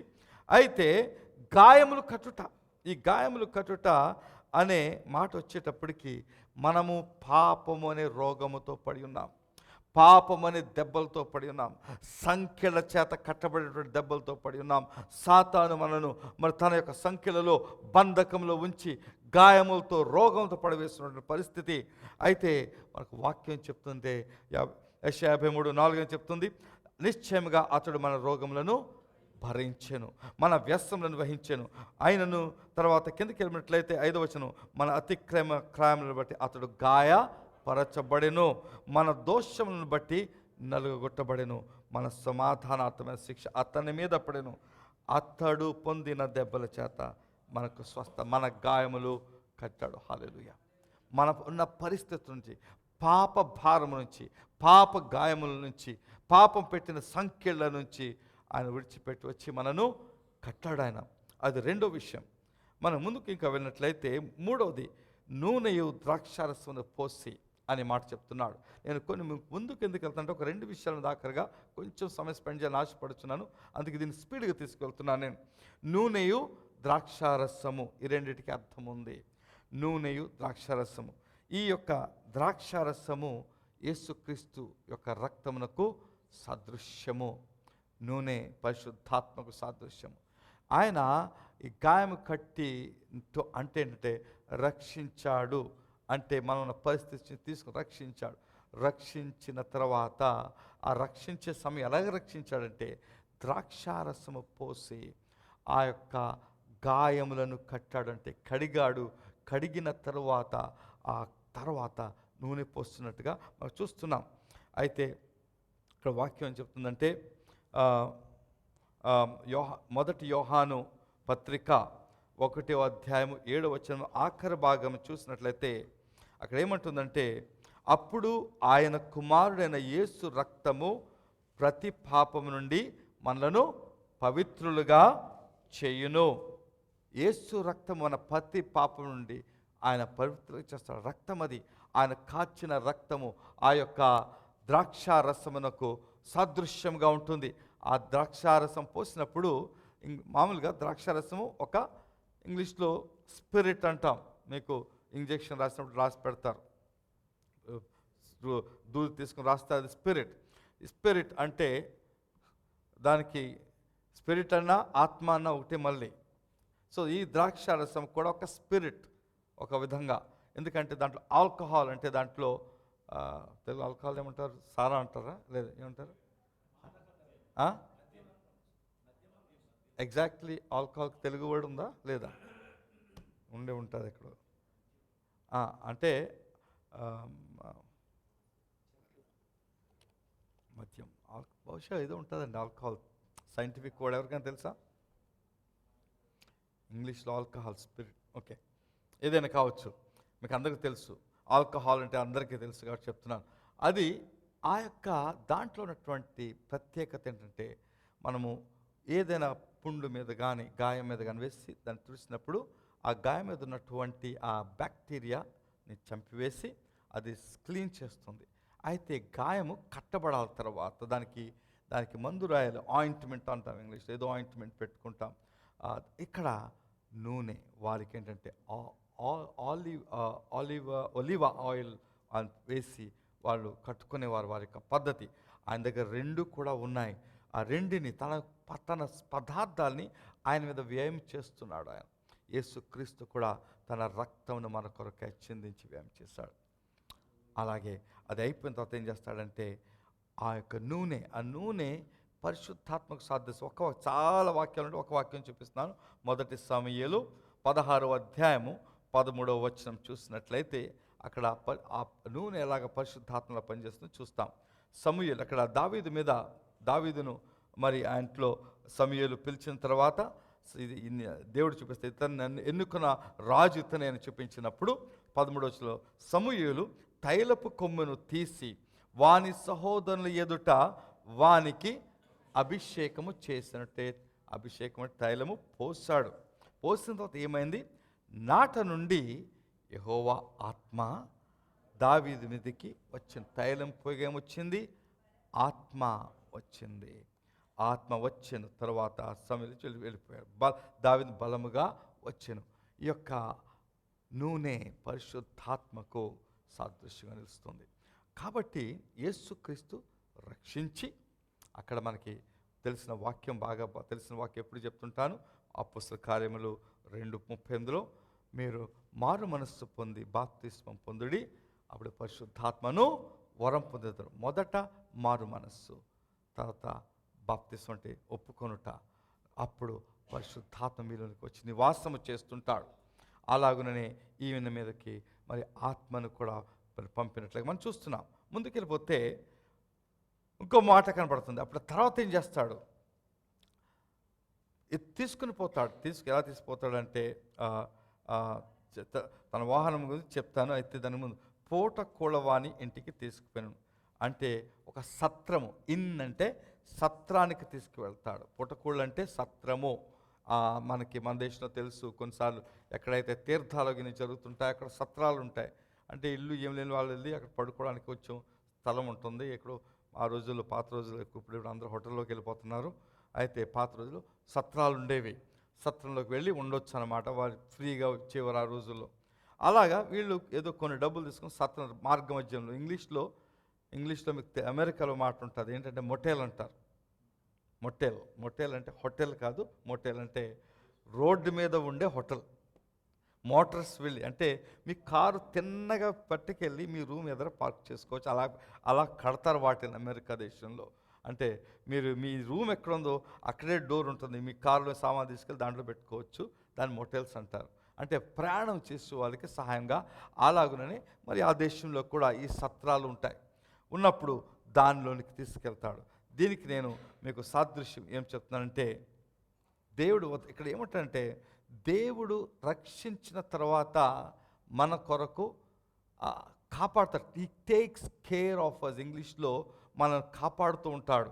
అది ఎలా చేస్తాడంటే, మనలను ఒక సంఘంలో చేరుస్తాడు. హల్లెలూయా. మిమ్మల్ని ఈ సంఘానికి తీసుకొచ్చింది పాస్టర్లుగా మేము కాదు, దేవుడు తీసుకొచ్చారు. ఇక్కడితో స్పష్టం మీకు, ఎందుకంటే మేము మీ ఇంటికి వచ్చామని పిలిచిన వారము కాదు. అయితే దేవుడు మిమ్మల్ని ఇక్కడ తీసుకొచ్చాడు. దానికి వాక్యం ఉంది. అపోస్తుల కార్యములు 2:47 చూసినట్లయితే, వారు మనం సువార్త చెప్తాము, అయితే సంఘమునకు నడిపించే దేవుడు. అక్కడ అపోస్తుల కార్యం 2:47 చూసినట్లయితే, ఆనందముతోనూ నిష్కపటమైన హృదయముతోనూ ఆహారం పుచ్చుకొనుచుండిరి, మరియు ప్రభు రక్షణ పొందుచున్న వారిని. రక్షణ పొందినంటే ఇప్పటి వరకైతే రక్షణ వచ్చేసింది. ఈ మంచి సమయానికి ఏమో జరిగింది, ప్రాణం కాపాడబడింది, గాయం కట్టబడింది, ఆత్మతో కూడా నింపించాడు. నింపించిన తర్వాత ఆయన ఏం చేస్తున్నాడు, ఒక సంఘములో చేరుస్తున్నాడు. ఆ సత్రము ఈ సంఘములకు సాదృశ్యంగా ఉంటుంది. దాని తర్వాత ఆ సంఘములో ఆ పరామర్శించిన మాట కనబడుతుంది మీకు. ఆ సంఘములో ఆయన టేక్ కేర్ అని చూసా, పరామర్శించుట. అదేంటంటే పరామర్శించడం మనకి ఎక్కడ కనపడుతుందంటే, మనము ఎప్పుడైతే ఆయన చేతి కిందకు వస్తామో మన చింత యావత్తు ఆయన మీద వేసుకుంటామో, అది మనకి 1 పేతురు 5:7 కనబడుతుంది. ఆయన మిమ్మల్ని గూర్చి చింతించుచున్నాడు గనుక మీ చింత యావత్తు ఆయన మీద వేయుడి. మనము ఈ యొక్క మాటలు చాలా అర్థం ఉంది. మనము దేవుని దగ్గరికి వచ్చిన తర్వాత ఆయన మీద ఆధారపడి జీవించాలి, ఆయనలోనే జీవించాలి. అయితే కొంచెం దేవుని మీద, కొంచెం బయట ఆధారపడతాం, మనుషుల మీద. సంపూర్ణంగా దేవుని మీద ఆధారపడి జీవించాం మనం. ప్రాబ్లం ఇది, మనకున్నటువంటి సమస్య. దేవుని మీద ఆధారపడుతుంటే ఆయన చెప్పినట్లుగా చేయాలి, ఆయన చెప్పినట్టు నడిపించినట్టుగా నడవాలి. ఆయన ఇది చేయొద్దంటే అది మానేసేయాలి, ఇక్కడికి వెళ్ళొద్దంటే ఇక్కడ వెళ్ళకూడదు, ఈరోజు నువ్వు ఈ పని చేయాలంటే ఆ పని చేయాలి. అది ఆయన మీద ఆధారపడటం అంటే. మన ఇష్టం వచ్చినట్లుగా పనులన్నీ చేసుకున్న తర్వాత సమస్య వచ్చినప్పుడు దేవుని దగ్గరికి వస్తాం, ప్రార్థన చేస్తాం. ఆ సమస్యకు కారణం ఏంటంటే మనం చేసిన పనులు, మనం తీసుకున్న నిర్ణయాలు. అయితే దేవుని దగ్గరికి అప్పుడు వస్తాం. దేవుడు అంటే, నేను ఆ సమస్య రాకుండా నేను నడిపిస్తున్నాను కదా, ఆ నడకలో నువ్వు లేకుండా నీ ఇష్టం వచ్చినట్టు చేసి ఇప్పుడు వస్తావు అని దేవుడు నన్ను అడగొచ్చు. ఆయన దేవుని కృపగలవాడు కనుక ఆయన మిమ్మల్ని గురించి చింతించుచున్నాడు. కాబట్టి మీ చింత యావత్తు ఆయన మనల్ని పరామర్శిస్తూ ఉంటాడు, కాపాడుతూ ఉంటాడు. సంఘములో, సంఘం బయట కాదు, ఇక్కడ సంఘము ఆయన ఏర్పాటు చేసింది కాబట్టి. తర్వాత ఇంకో మాట కనబడుతుంది అక్కడ, మరునాడు అనే మాట ఉంది. కింద లాస్ట్కి వచ్చి చెప్పిపోయాను. మరునాడు ఏం చేశాడంటే ఆఖరికి వెళ్ళిపోతాడు. ఆ మాట, ఆ మరునాడు వెళ్ళిపోయాను అనే మాటకు అర్థం అని తీసుకున్నప్పుడు, యేసుక్రీస్తు మనలను రక్షించి ఆ రోజు ఆయన వచ్చి తన పని చేసిన వెళ్ళిపోయాడు. ఆయన ఆరోహణమైపోయి పరలోకానికి వెళ్ళిపోయాడు అనే మాటను మనం అక్కడ తీసుకుంటాం. అపోస్తలుల కార్యాలు 1:9 మనకు చాలా స్పష్టంగా కనబడుతుంది. ఈ మాటలు చెప్పి, ఏ మాటలు మనం తర్వాత చూసుకుందాం. ఈ మాటలు అక్కడ చాలా ప్రత్యేకమైన మాటలు ఆయన ఆరోహణం అయ్యే ముందు ఆయన చెప్పాడు అక్కడ ఉన్న కూడి ఉన్న వాళ్ళందరికీ కూడా. దాంట్లో ముఖ్యమైన మాట మనకందరికీ తెలుసు, మీరు యెరూషలేములో వేచి యుండుడి అని చెప్పాడు. అక్కడ ప్రాముఖ్యమైన పని జరుగుతుంది కాబట్టి వేచి యుండుడి చెప్పిన తర్వాత చూచుండగా ఆయన ఆరోహణమాయను. అప్పుడు వారి కన్నులకు కనబడకుండా మేఘము ఆయనను కొనిపోయాను. కాబట్టి మరునాడు ఆయన చేసిన కార్యము అయిపోయిన తర్వాత ఆయన సంఘములో ఉంచి అక్కడ నీవు ఆదరింపబడినట్లుగా నేను దాచి ఆయన వెళ్ళిపోయాడు. అయితే వెళ్ళిపోతూ కొన్ని పనులు చేస్తాడు. అక్కడ 7వ మాట ఏం కనబడుతుంది, 2 దేనారములు తీసి ఇస్తాడు. అయితే ఈ 2 దేనారముల తర్వాత చెప్తాను. మరునాడు 2 దేనారములు అనే మాట అక్కడ కనబడుతుంది. అది 35వ ఒకసారి పని చేద్దాం. 35వ వచనం ఒకసారి చదువుకుందాం మళ్ళీ మనం, ఎందుకంటే చాలా కట్ అయిపోయింది కదా మొదటి నుంచి. మరునాడు 2 దేనారములు తీసి ఆ పూట కూలవానికి ఇచ్చి అతని పరామర్శించుము, నీవింకేమైనా ఖర్చు చేసినలా నేను మరలా వచ్చినప్పుడు అది నీకు తీర్చేదనని అతనితో చెప్పెను. 2 దేనారాలు తీసి పూట కూలవాడు అతనికి ఇచ్చాడు. సో పూట కూలవాడు ఎవరు అని ఈ మాటను చూసుకుందాం. ఆయన పరామర్శించడానికి ఉంచాడు. ఈ పూటకులవాడు ఎవడంటే దేవుడు మిమ్మల్ని పెట్టినటువంటి కాపరి. హల్లెలూయా. ఆ కాపరికి 2 నాణ్యాలు ఇచ్చాడు. ఆ నాణ్యాలు ఏంటో మీకు చెప్తాను, ముందుకెళ్ళినాక నేను చెప్తాను. అయితే మనకు చాలా స్పష్టము. ఇక్కడ ఏం చెప్తానంటే యోహాను సువార్త 21:17 చూసినప్పుడు అక్కడ పేతురుతో మాట్లాడుతున్నాడు. యోహాను కుమారుడైన సీమోను నీవు నన్ను ప్రేమించుచున్నావా అని అతను అడిగిన. నన్ను ప్రేమించుచున్నావా అని 3వసారి తను అడిగినందుకు పేతురు వ్యసనపడి, ప్రభువా, నీవు సమస్తం ఎరిగిన వాడు, నిన్ను నేను ప్రేమించున్నానని నీవే ఎరుగుదని చెప్పాను. అప్పుడు దాని కింద ఏమంటాడంటే దాని కింద ఉన్న మాట నేను మిస్ అయిపోయాను ఇక్కడ రాసుకోవటం. 17 యోహాను సువార్త 21:17 తన లాస్ట్ మాట ఏమంటాడు? 18 ఉంటుంది ఇప్పుడు. యేసు నా గొర్రెలను మేపుము అని ఒక రెస్పాన్సిబిలిటీ, ఒక బాధ్యతను పేతురుకు అప్పగించాడు. ఎందుకంటే అప్పటి వరకు శిష్యులందరినీ నడిపించిన వాడు యేసుక్రీస్తు. అక్కడ యోహాను సువార్త 14 అంటాడు, నేను మిమ్మల్ని అనాథులుగా విడువను. అయితే అనాథులు విడకుండా ఏం చేస్తాడంటే కాపర్లను పెట్టాడు. ఆ కాపర్లకు 2 దేనారముల కాసులు ఇచ్చాడని మనం చూసుకుంటాం. ఇప్పుడు మనం ముందుకు వెళ్ళినప్పుడు దాని తర్వాత ఇంకో మాట అంటాడు ఆఖరిగా, నీవింకేమైనా ఖర్చు చేసిన ఎడలా అంటాడు. ఇప్పుడు ఆయన పరామర్శించాడు, ఆయన అన్ని చూశాడు, రాత్రంతా ఉన్నాడు. కాపాడిన తర్వాత వెళ్ళిపోతూ 2 దేనారాలు ఇచ్చేసి కావలసినంత ఇచ్చేసిన తర్వాత నువ్వు ఇంకా ఏమైనా ఖర్చు పెడితే ఇస్తాను. దాని అర్థం ఏంటంటే కాపరి చేసే పని ఆయన ఇచ్చిన దేనారాలను వాడాలి. దాంతో తన దగ్గర నుంచి ఆయన స్పెండ్ చేసేది ఏంటంటే సంఘం గురించి ప్రార్థన చేస్తుండడం. మీకు అందరికీ తెలుసో తెలియదో సంఘం గురించి మేము ప్రార్థన చేస్తుంటాం. నాకు ఇక్కడ మీ అందరి పేర్లు గుర్తుండవు, అయితే మిమ్మల్ని జనరల్గా చేస్తుంటాను. ముందు రోజు ఇంగ్లీష్ సంఘంలో నాకు అలవాటు ఉండేది, ముందు నుంచి వాళ్ళు చాలా కొంచెం తక్కువగా ఉండేవారు, పేర్లు తెలుసు. ఇప్పుడు కొంతమంది ఎక్కువ వచ్చేసి కొంతమంది పేర్లు గుర్తు రావడం లేదు. అయితే అవసరం ఉన్న ప్రతి అవసరం కూడా నేను అలాగే పాస్టర్ కలిసి ప్రార్థనలు చేస్తాను. ప్రతి అవసరం కూడా ఇక్కడ కూడా మీలో ఉన్న కొన్ని అవసరాలు జనరల్గా తెలిసిన అవసరాలు చేస్తాను. మరి సహోదరి మాలతి గారు ఎక్కువగా ప్రార్థన చేస్తుంటారు, మీకు తెలుసు. తన ప్రార్థన చేయటం కాకుండా ప్రార్థన గుంపును ఏర్పాటు చేసి మరి చైన్ ప్రేయర్స్ నడిపిస్తూ ఉంటారు. ఇది పాస్టర్ చేసి మీకు వాక్యం చెప్పటమే కాదు మా పని, మీ యొక్క ఆత్మీయ జీవితం కొరకు, మీ యొక్క ప్రతి అవసరం కొరకు ప్రార్థన చేసే బాధ్యత. దానికి అక్కడ ఏమంటాడంటే చేసిన నీకు ఇస్తాను, నీకు తీర్చేదను. ఏమంటాడు? తీర్చేదను అంటాడు. ఎప్పుడు? రివార్డ్. దానికి ప్రకటన గ్రంథంలో ఉంటుంది. ప్రకటన 22:12 చూస్తే, ఇదిగో త్వరగా వచ్చుచున్నాను, వాని క్రియల చొప్పున ప్రతి వానికి ఇష్టమైన సిద్ధపరిచిన జీతము నా యొద్ద ఉన్నది. జీతం ఇస్తాడు. పాస్టర్లకే కాదు, మీరు చేసిన పనికి ఒక జీతం ఉంటుంది. హల్లెలూయా. సంఘములో చేయటం ఉంది పని, సంఘము బయట సువార్త ద్వారా పనిచేసిన పని. మీకు ఈ యొక్క జీతము కావాలంటే పని చేయాలి. నేను ఒక ప్రశ్న అడుగుతాను, మీకు ఎంతమందికి నేను దేవుని పనిని చేస్తున్నాను అని మీకు సాటిస్ఫాక్షన్ లేకపోతే సంతృప్తి ఉంది? నేను దేవుని పని చేస్తున్నాను, నాకు జీతం దొరుకుతుంది.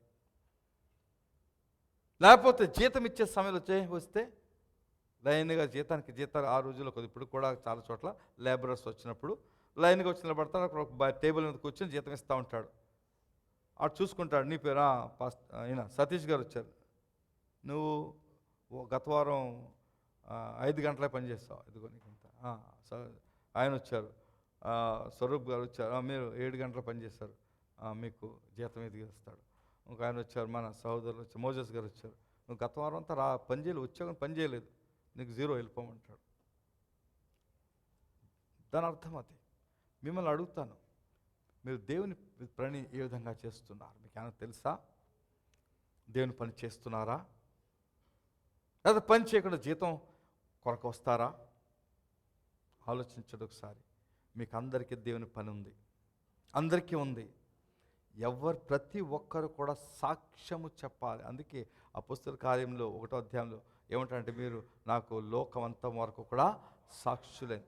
కనీసము సాక్ష్యం. నాలాగా ప్రసంగాలు చేయమని కాదు, లేకపోతే పాస్టర్ అని అక్కడ కాదు, మీరు సాక్షులై ఉండాలి. ఏదో పని సంఘంలో. ఇప్పుడు నేను అడుగుతాను మిమ్మల్ని ప్రశ్న. సోదరులు రాజేష్ గారు వచ్చేస్తారు ఇక్కడ 4:30కో ఎప్పుడో వచ్చేస్తారు. 4:40 పిల్లల్ని వేసుకు, ఆయనకి 2 చిన్నపిల్లలు, చిన్నోళ్ళని ఎత్తుకుని వాళ్ళు తీసుకుని లేపేసుకుని వచ్చేసి ఇవన్నీ సెట్టింగ్ చేస్తున్నారు. నేనేమి ఇవ్వట్లేదు ఆయనకి, లేకపోతే కనీసం వెళ్ళి ఒకసారి థ్యాంక్స్ అని చెప్పట్లేదు. నేను బ్రదర్స్ చేస్తున్నారు థ్యాంక్స్, లేకపోతే వచ్చి మీ అందరి ముందు నిలబడి ఈయనకి అందరికి మనం చప్పట్లు కూడా పని చేస్తానని చెప్పట్లేదు. అడుగుతాను ఒక మాట, దేవుడు ఆయన చూడ్డా? మిమ్మల్ని ఆయన ఒకేలా చూస్తాడా? చెప్పండి, చూస్తాడా? మలాకి 3:16 ఒక మాట ఉంటుంది, అది ఇంగ్లీష్లో చాలా ఇంట్రెస్టింగ్ ఉంటుంది. I'll make difference between those who serve me and those who do not serve me. ఎవరంటే చూడండి, తెలుగులో ఏముందో నాకు గుర్తులేదు. 3:18 ఎవరండి? అప్పుడు నీతి గలవారెవరు, దుర్మార్గులు ఎవరు, దేవుని సేవించే వారెవరు, సేవించిన వారెవరు. నేను ఇంగ్లీష్ ఇంగ్లీష్లో ఏమంటాడంటే చూద్దాం, ఇంగ్లీష్ చూద్దాం. Then shall ye return and discern between the righteous and the wicked, between him that serveth God and him that serveth him not. దేవుని సేవించేవాడికి సేవించిన వాడికి తేడా చేస్తాడంట దేవుడు. ఆలోచించాలి. ఈ మాటలు ఊరికినే రాయబడలేదు, ఈ మాటల్లో అర్థం ఉంది. నువ్వు సేవించేవాడు దేవుడు నీకు తప్పకుండా జీతం ఇస్తాడు. హల్లెలూయా. మేమందరం ఎగ్జాంపుల్గా ఉన్నాము ఇక్కడ. నేనున్నాను, పాస్టర్ సతీష్ గారు ఉన్నా, నాకు తెలుసు. అందరి పేర్లు చెప్పను, తెలిసిన పేర్లు ఉన్నా నేను చెప్పను. మీకు ఎగ్జాంపుల్ ఏంటంటే, దేవుడు తప్పకుండా మేము చేసిన పనికి ఈ లోకంలో దీవించి ఆస్వాదించాడు, వచ్చే లోకంలో మళ్ళీ దీవిస్తాడు. అది వేరు. ఈ లోకంలోనే మొదట మనం దీవిస్తాడు. దీవించిన తర్వాత ఉన్నారు చాలామంది ఉన్నారు ఇక్కడ. కొంతమంది పనిచేసే వాళ్ళు, ఆయన రాజేష్ పేరు ఒక్కరి పేరు చెప్పానంటే మిగతా వాళ్ళు లేరని అర్థం కాదు. మీకు ఎగ్జాంపుల్ చాలా స్పష్టంగా చెప్పడం చెప్పాను. చాలామంది కొంతమంది పనిచేసే వాళ్ళు ఉన్నారు, కొంతమంది బయట పనిచేసే వాళ్ళు ఉన్నారు. బయట అంటే కొంతమంది ఈ యొక్క సంఘానికి మీరు రాగడానికి మీకు బస్సు ఆర్గనైజ్ చేస్తారు. బ్రదర్ ఉన్నారు, ప్రశాంత్ ఉన్నారు. ప్రశాంత్ ఆయన ఆర్గనైజ్ చేసి ఆయన చాలా చేసే పని ఆతృతతో ఎవరో దుబాయ్లో ఎక్కడ ఉన్నారని ఆయన షార్జా నుంచి వెళ్ళి దుబాయ్లో వాళ్ళు తన కారులో ఎంతమంది వస్తే అంతమందిని ఆయన పెట్టుకుని తీసుకుని వస్తుంటాడు. దేవుడు తేడా చేయడా? పనిచేసే వాళ్ళకి చేస్తాడు తప్పకుండా. హల్లెలూయా. ఇప్పుడు వస్తాము ఈ మాటకు. 2 కాయిన్స్ ఇచ్చాడు ఆ యొక్క పూటకొలవానికి. ఈ 2 కాయిన్స్ ఏంటంటే, ఒక దేనారము దేవుని వాక్యము, ఒక దేనారము దేవుని వాక్యము, 2వ దేనారము దేవుని ఆత్మ. రక్షణతో పాటు ఈ 2 లేకుండా రక్షణలో కొనసాగుట అసాధ్యం. ఆయన ఇచ్చాడు, దాన్ని వాడాలి. సపోజ్ నాకు ఇచ్చాడు, నేను అది మీ కొరకు వాడాలంటే నేను మీకు ఇవ్వాలి, వాడాలి. అది మీరు దానిని వాడుకొని దాని ద్వారా ఆశీర్వదించబడాలి. ఈ 2 దేనారులు మన అందరికీ ఇచ్చాడు. అనుకున్న పాస్టర్లకే కాదు, మీకు కూడా ఈ 2 దేనారులు, వాక్యం అనే దేనారము, అలాగే ఆత్మ అనే దేనారం కనబడుతుంది. ఇప్పుడు వాక్యము యొక్క ప్రాముఖ్యత చూసినప్పుడు యేసుక్రీస్తు చెప్పిన మాట మత్తయి సువార్త 4వ అధ్యాయము 4వ వచనము. అందుకు ఆయన, మనుష్యుడు రొట్టె వలన మాత్రము కాదు గాని దేవుని నోట నుండి వచ్చు ప్రతి మాట, ఎవ్రీ వర్డ్, ప్రతి మాట వలన జీవించునని రాయబడి ఉంది. మన జీవితానికే ఆధారం ఏంటంటే దీని వాక్యం. మనం జీవించడానికి ప్రతి దినానికి వాక్యం. అయితే నేను ప్రశ్న వేస్తాను, మీరు ఒకరోజు బ్రేక్ఫాస్ట్ చేయలేదు, లేకపోతే బ్రేక్ఫాస్ట్ లంచ్ చేయలేదు, డిన్నర్ వచ్చేటప్పటికి ఇంకా ఆకలేసిపోతుంది మీకు. పర్వాలేదు ఉండిపోతాను, గాలి తింటా ఉండిపోతానంటే మీరు ఉండలేరు. ఉపవాసం చేస్తానని నిర్ణయం తీసుకున్నవారు తప్పించి. అంటే ఆహారం లేకుండా మనుషుడు జీవించలేరు. ఇక్కడ ఏం చెప్తున్నాడంటే వాక్యం లేకుండా మనుషుడు జీవించలేడు. మరి మిమ్మల్ని ప్రశ్నించుకోండి, ప్రతి దినము వాక్యము మీద మీ యొక్క సమయాన్ని మీరు గడుపుతున్నారా? వాక్యము తింటున్నారా? అంటే దాన్ని ప్రొద్దున బ్రేక్ఫాస్ట్ తీసుకుంటున్నారు, వాక్యం అనే బ్రేక్ఫాస్ట్ తీసుకుంటున్నారు, వాక్యం అనే లంచ్ తీసుకుంటున్నారు, వాక్యం అనే డిన్నర్ తీసుకుంటున్నారా? ఎలాగ మీరు వాక్యాన్ని ట్రీట్ చేస్తున్నారు? మీరు చేయకుండా నేను నా ఆత్మ పురుషుడు స్వస్థత కలిగి ఆరోగ్యంగా ఉంటాడని ఎలా నమ్ముతారు? ఇష్టం. అందుకే ఎదగటం లేదు చాలామంది, ఆత్మీయంగా ఎదగటం లేదు. ఎందుకంటే వాక్యమును తినడం లేదు. వాక్యమును తినడం అంటే అందుకే మనకు తెలుసు, మొదటి కీర్తన, దుష్టులు ఆలోచన చొప్పున్నాడు ఒక మార్గం ఒక అపహాసకులు కూర్చుండగా యెహోవా ధర్మశాస్త్రము దివారాత్రం ఆనందించేవాడు ధ్యానించచ్చు దివారాత్రము. మీ ఆశీర్వాదం దాంట్లో ఉంది. కాబట్టి అది వాక్యం. అది వాక్యం రెండో విషయం ఏం చేస్తుందంటే మనం పరిశుద్ధపరుస్తుంది.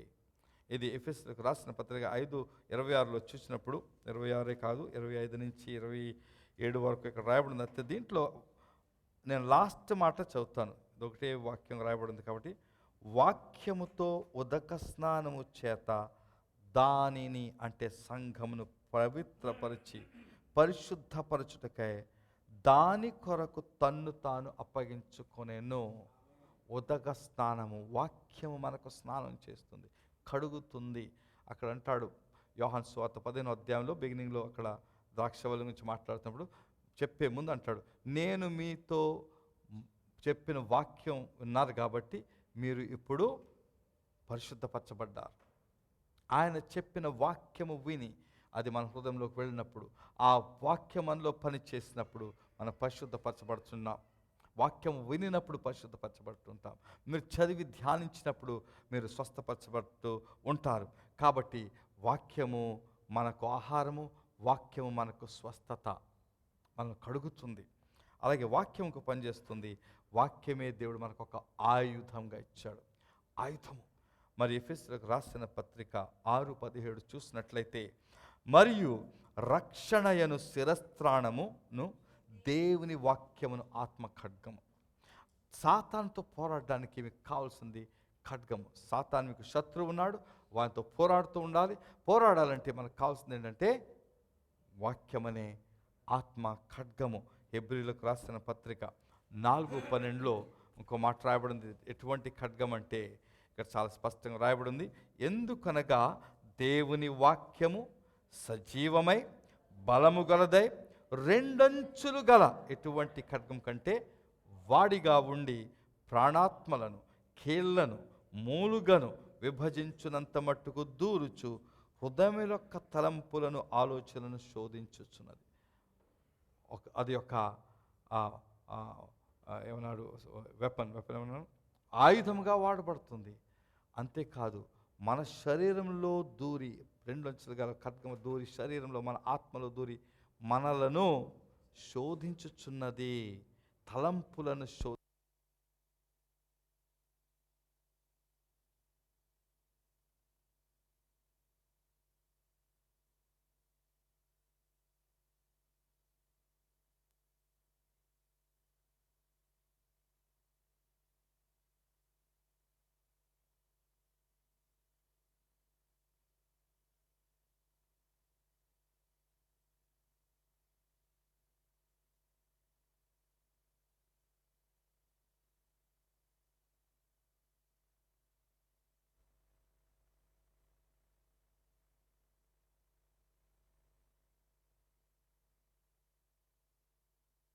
మీరు చదివినప్పుడు మీ హృదయం శోధిస్తుంది, మీకు చూపిస్తుంది, మీలోని లోపమును కనపరుస్తుంది.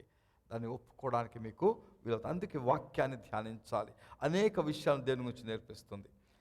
కాబట్టి ఈ వాక్యము మనకు చాలా అవసరమైనది. ఈ రెండో భాగానికి వచ్చేటప్పటికి పరిశుద్ధాత్మ. ఎందుకు దేవుడు పరిశుద్ధాత్మ అనే కాయిన్ యొక్క నాణ్యాన్ని లేకపోతే దేనారాన్ని ఇచ్చాడు అని చూసినట్లయితే, అది దేవుని శక్తి నీ కొరకు ఇచ్చాడు. ఎక్కువ చాలా ఉన్నాయి పరిశుద్ధాత్మ గురించి అనేక మీకు ఆల్రెడీ చెప్పేసాను చాలా. అయితే బేసిక్ మళ్ళీ గుర్తు చేస్తున్నాను. పరిశుద్ధాత్మ మీకు ఏం చేస్తాడంటే దేవుని శక్తి మీలో పెడుతున్నాడు. సాతానుతో పోరాడడానికి, లేకపోతే లోకంలో జీవించడానికి, ఆయన నామలో ఆశ్చర్యక్రియలు సూచక క్రియలు చేయడానికి ఆయన ఆత్మశక్తిని పెట్టాడు. మనకి అపోస్తలుల కార్యంలో 1:8 అక్కడ చెప్తున్నాడు ఏంటంటే, అయినను పరిశుద్ధాత్మ మీ మీదికి వచ్చినప్పుడు మీరు శక్తి. పరిశుద్ధాత్మ వచ్చినప్పుడు ఏం పొందుతారంటే, దాని ఇంకో మాట అడుగుతాను, పరిశుద్ధాత్మ మీ మీదకి రానప్పుడు మీరేమై ఉంటారు చెప్పండి అందరూ. పరిశుద్ధాత్ముడు లేకపోతే ఏమై ఉంటారు మీరు? శక్తిహీనులు. మీలో శక్తి గలవారు ఎంతమంది ఉన్నారు సార్? చేతులు ఎత్తండి. చేతులు దించేసేయండి. శక్తిహీనులుగా ఉన్నవారు శక్తి పొందుకోవద్దా? చెప్పండి. అది ఎలా పొందుకుంటారని చెప్పాడు యేసుక్రీస్తు. మీరు యెరూషలేములోనే ఉండి దేవుడు నేను మీతో చెప్పిన ప్రకారంగా దేవుని యొక్క వాగ్దానము నేను చెప్పానంటాడు. ఆ వాగ్దానం మీ మీదకి వచ్చే వరకు మీరు యెరూషలేములో వేచియుండుడి. దేవుని శక్తి పొందుకోవాలంటే ఆయన సన్నిధిలో వేచి ఉండాలి. ఆయన శిష్యులు 10 దినాలు వేచి ఉన్నారు. 10 దినాలు ప్రార్థన చేస్తూనే ఉన్నారు. ఆఖరిగా 10వ దినమున అప్పుడు ఆ శక్తి వారి మీదకి రావటం వారు అనుభవించారు. ఆమేన్. మీకందరికీ మేము ఆలోచిస్తున్నాం, ఈ యొక్క పరిశుద్ధాత్మ మీ మీదకి రావడం. మనకి ఆ రోజుల్లో 10 దినాలు ఒకే చోట కూర్చోడానికి మనకు లేదు, వారం కూర్చోవడానికి లేదు, లేదా 2-3 రోజులు ఒకే చోట కూర్చోని పరిస్థితి మనకు లేదు. కనీసము మీ కొరకు ప్రత్యేకమైనటువంటి కూటములను పెట్టి ఈ యొక్క పరిశుద్ధాత్మ అనుభవంలోనికి నడిపించాలని మేము చేసే ప్రయత్నం. అయితే మీకు ఆశ లేకపోతే, దాంట్లో ఆ యేసుక్రీస్తు ఆరోహణమైనప్పుడు దగ్గరగా 500 మంది ఉండి ఉంటారు అని మనము అనుకోవాలి. ఎందుకంటే ఒక చోట అంటాడు, యేసుక్రీస్తు ఎవరెవరు కనబడ్డాడని చెప్తూ ఒకేసారి 500 మందికి కనబడ్డాడు. ఎప్పుడు కనబడ్డాడు? ఎక్కడ మనకి దానికి రికార్డు కనబడటం లేదు. అయితే వారు ఆయన చుట్టూ కూడి ఉండగా వారందరి ముందు ఆరోహణమయ్యాడని కనబడుతుంది. నంబర్ రాయలేదు అక్కడ. బహుశా ఆయన వెళ్ళిపోతున్నప్పుడు ఎక్కువ మంది ఆ రోజునే వచ్చారు అని చెప్పుంటాడు. వెళ్ళిపోతున్నాను అని వచ్చినప్పుడు 500 మంది వచ్చారు. అయితే 500 మందికి మాట విన్నారు. ఏ మాట? మీరు వేచియుండుడి. అయితే అందరూ వేచి ఉన్నారా? 120 మందే. 120 మందే వేచున్నారు. 120 వేచున్నారు. 120 మంది అందరికీ కూడా పరిశుద్ధాత్మ బాప్తిస్మము కలిగింది. హల్లెలూయా. వేచి లేని వాళ్ళకే కలగలేదు. వాళ్ళు నమ్ముకొని యేసుక్రీస్తు మాట విన్నారు. ఇలాగే ఉంది సంఘం ఈరోజు. ఆయన మీ మీదకి వచ్చినప్పుడు మీరు శక్తి నొందెదరు. రెండోది ఏం కలుగు చేస్తుందంటే, ఆయన మనకు ఆదరణ ఇస్తాడు ప్రతిదినము కూడా. యోహాను సువార్త 14:16 చదివినప్పుడు, నేను తండ్రిని వేడుకొందును మీ యొద్ద ఎల్లప్పుడూ ఉండుటకై 14:16 ఉండుటకై ఆయన వేరొక ఆదరణకర్తను అనగా సత్య స్వరూపియగు ఆత్మను మీకు అనుగ్రహించును. అక్కడ కింద అంటాడు, లోకం ఆయన ఎరగదు, పొందనేరదు, లోకానికి సంబంధం లేదు. అక్కడ 18వ వచనం అంటాడు, మిమ్ములను అనాథులుగా విడువను, మీ వద్దకు వస్తును. ఎలాగొస్తును? ఆ పరిశుద్ధాత్మలోనే నుండి, నేనే పరిశుద్ధాత్మను, నేనే వాక్యమును, అయితే ఆత్మలో ఉండి నేను మీ దగ్గరకు వస్తాను, మీలో నివాసం ఉంటాను, అంతము వరకు ఉంటాను వాగ్దానం చేస్తున్నాడు ప్రభు. ఇంకోటి పరిశుద్ధాత్మ చేసే పని ఏంటంటే, ఆయన మనకు నేర్పిస్తాడు. ఆయన ఉపాధ్యాయుడిగా లేకపోతే బోధకుడుగా ఉంటాడు. అదే 14:26 చూసినప్పుడు ఆ మాట మీకు కనబడుతుంది. ఆదరణకర్త అనగా తండ్రి నా నామమును పంపబోవు పరిశుద్ధాత్మ సమస్తమును మీకు బోధించి నేను మీతో చెప్పిన సంగతులన్నిటినీ మీకు జ్ఞాపకము చేస్తాడు. హల్లెలూయా. బోధిస్తాడు, జ్ఞాపకం చేస్తాడు. మీలో చాలామందికి నేర్చుకున్న వాక్యాలు గుర్తుండట్లేదు. ఎందుకంటే ఆ మీలో ఉండవలసిన పరిశుద్ధాత్మక సహాయం పొందుకోవటం మీరు నేర్చుకోలేదు. అది సమస్య. అది నేర్పిస్తాడు. ఇంకా ఏం చేస్తాడంటే 4వ విషయము, ఆయన మీకు బోధకుడిగానే ఉంటాడు, అలాగే భవిష్యత్తును గూర్చి మీకు ముందే చెప్తాడు, వార్నింగ్ ఇస్తాడు, అన్నిటిని నేర్పిస్తాడు, భవిష్యమని ప్రవచనలు ఇస్తాడు. అదే యోహాను సువార్త 16:13 చూసినట్లయితే ఆ మాట కనబడుతుంది. అయితే ఆయన అనగా సత్య స్వరూపి అయిన ఆత్మ వచ్చినప్పుడు మిమ్మును సర్వసత్యములోనికి నడిపించును. ఆయన తనంతట తానే ఏమీ బోధింపక వేటిని వినునో వాటిని బోధించి సంభవింపబోవు సంగతులను మీకు తెలియచేయను. ఇక్కడ ఎవరైనా ప్రవక్త వచ్చి ప్రవచిస్తున్నాడని తెలియగానే, ఆయన చాలా ప్రవచనాలు చెప్తున్నాడంటే మీకు తెలియగానే మీరు ఏం చేస్తారంటే, ప్రవచన అక్కడికి వెళ్ళిపోదు. ఆ మీటింగ్ అంత నాకు కూడా ఆయన ప్రవచనం చెప్తాడు, ఎవరైనా ప్రార్థనకు రండి, అందరూ లైన్ పట్టేస్తారు, అందరికీ ప్రవచనలు కావాలి. మీరు ఎందుకు వస్తున్నారు తెలుసు? అక్కడికి సోది చెప్పించుకోవడానికి వస్తున్నారు. ఎందుకు వస్తున్నారు తెలిసిందా? అవునా కాదా చెప్పండి. సోది చెప్పడం అంటే తెలుసా తెలీదా? చాలామంది క్రైస్తవులకి ఇది ప్రాబ్లం. తెలుగు సంఘంలో అంతే, మా ఇంగ్లీష్ సంఘంలో అంతే, అందరికీ అదే బాధ. నా గురించి చెప్పాలి, ఏదో చెప్పాలి, నేను ఆయన ప్రార్థన చేయించుకోండి, ఏదో చెప్తాడు నాకు, ఆయన ఏదో వచ్చి ఆయన కూడా ఆయన ప్రవక్తని చెప్పుకుంటాడు, ఏదో ప్రవచన చేస్తాడు అందరికీ. కొంతమంది నిజంగా ప్రవచన వరం గలవారు ఉన్నారు. ప్రవచన వరం గలవారిని దేవుడు ఎందుకు పెట్టాడంటే, సంఘమునకు క్షేమాభివృద్ధి, అంటే సంఘమునకు అవసరమైన రాబోయే సంగతులను చెప్పి సంఘమును హెచ్చరించుటకు ఒక ప్రవక్తను పెట్టాడు.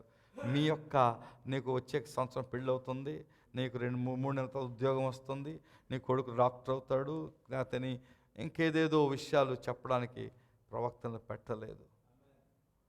చాలామందికి ప్రాబ్లం అర్థం కావడం లేదు. ఈ ప్రాబ్లం ఎక్కువగా ఆత్మ సంఘాల్లోనే ఉంటుంది. మరి అన్ఫార్చునేట్లీ వాళ్ళు కూడా అలవాటు అయిపోయింది, వీళ్ళకి అలవాటే, వాళ్ళకి అలవాటే, చెప్పేవాళ్ళకి అలవాటే. అయితే చెప్పేవాళ్ళు ఎక్కువ మంది ఇలాగా ప్రవచనాలు చెప్పేవాళ్ళకి ప్రాబ్లం ఏంటంటే, వారు ధనాశతో చెప్పేవాళ్ళు ఎక్కువ ఉన్నారు, నిజంగా ప్రవచించే వాళ్ళు తక్కువ. ప్రవచన సంఘానికి మీరు 1 కొరింథీయులకు రాసిన పత్రిక 14లోకి వెళ్ళి 14వ అధ్యాయం చదువుకుంటే ఈ ప్రవచనము భాషలన్నిటి గురించి ఇది సంఘ క్షేమాభివృద్ధి కొరకు అని చెప్పబడింది. ఈ ఉదయకాలన మీకు మంచి సమ్మరైడ్ స్టోరీ చెప్తూ, ప్రాముఖ్యంగా ఈ ఆఖరు 2 మాటలు, మీ జీవితంలో వాక్యం ఉండాలి, అన్నిటికంటే ముఖ్యంగా పరిశుద్ధాత్మ బాప్తిస్మం మీరు కలిగి ఉండాలి. ఆ యొక్క 2 నాణెములు లేకపోతే ఆ యొక్క పూటకొళ్ళవాడు, సత్రము యొక్క కాపరి లేకపోతే సంఘ కాపరి సంఘాన్ని నడిపించలేడు.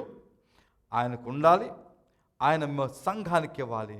సంఘము లేకుండా ఆ యొక్క సహాయము, ఆ వాక్యము లేకుండా, ఆత్మ లేకుండా, లేకపోతే ఒకటి ఉంటే సరిపోదు, 2 నాళ్ళు అవసరం. అప్పుడు తిరిగి వస్తానని చెప్పి వాగ్దానం చేసిన వాడు తిరిగి రాబోచున్నాడు. అయితే ఈ 2 ఉన్నవాళ్ళు చక్కగా ఆరోగ్యంగాను స్వస్థతై బలంగా ఉండి మళ్ళీ ఆ ప్రయాణం చేయడానికి సిద్ధపడతారు. కళ్ళు మూసుకుందాం ఈ సమయంలో.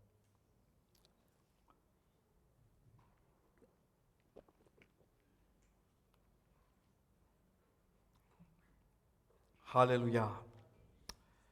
పరిశుద్ధాత్మ దేవుడు ఈ సత్యాన్ని ఉదయంలో చెప్పాడు మనకేంటంటే, దేవుడు మనం ప్రేమించి జాలిపడి రక్షించి మన యొక్క గాయములను కట్టి స్వస్థపరచి తన ఆత్మను మనలో పెట్టి, అంతేకాకుండా మరలా ఆత్మ బాప్తిస్మను వరమును ఇచ్చి ఆ వరం ద్వారా మన శక్తివంతులుగాను, మరి బలము గలవారిగాను, మరి అలాగే ఆయన చేత నడిపించబడేవారుగాను, ఆ వరములతో మరి బలవంతమైన జీవితం జీవించాలని ఒక నాణ్యం వాక్యమని ఆత్మ ఖడ్గమనిచ్చి సాతాను గెలుచుటకును, నీ శత్రువును గెలుచుటకును, అలాగే ఆ వాక్యమని ఆహారము తిని సంతృష్టి కలిగి మరి ఆరోగ్యంగా ఉండుటకును ఆయన ఇచ్చాడు. అయితే నీవు వాటిని కలిగి ఉన్నావా?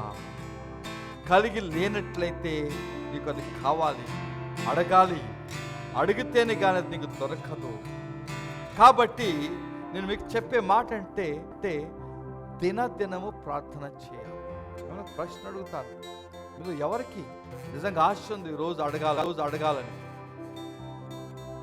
ఎవరికి ఉంది ఆశ? ఆశ ఉన్నవారు చూపించుకోవాలి మీ ఆశను. మీ చేతులు ఎత్తుకోండి, పర్వాలేదు. ఎవరికి ఆశ ఉంది? వాక్యము ఆత్మ చేత నింపబడి శక్తి బలము గలవారే ఉండాలని ఆశ ఉన్నవారు అడగండి, చేతులు ఎత్తండి.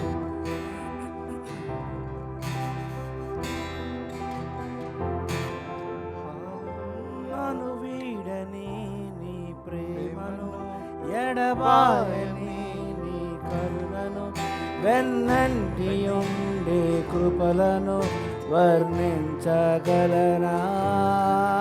నన్ను వీడని నీ ప్రేమను, ఎడబాయని నీ కరుణను, వెన్నంటి ఉండే కృపలను వర్ణించగలనా? నందినైపోయా నీలో మునిగి తేలక, నా వల్ల కాదయా నిన్ను వీడి ఉండుట. మందినైపోయా నీలో మునిగి తేలక, నా వల్ల కాదయా నిన్ను వీడి ఉండుట. యేసయ్యా యేసయ్యా యేసయ్యా యేసయ్యా యేసయ్యా యేసయ్యా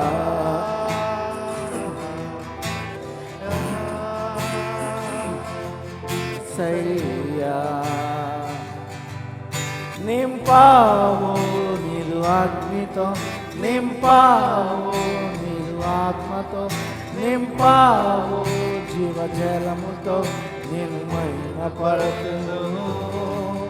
నింపావు నీరు అగ్నితో, నింపావు నీరు ఆత్మతో, నింపావు జీవజలముతో, నేను మహిమపడుతును. బందీనైపోయా నీలో మునిగి తేలక, నా వల్ల కాదయా నేను వీడి ఉండుట. బందీనైపోయా నీలో మునిగి తేలక, నా వల్ల కాదయా నేను వీడి ఉండుట. యేసయ్యా యేసయ్యా యేసయ్యా యేసయ్యా యేసయ్యా యేసయ్యా యేసయ్యా యేసయ్యా.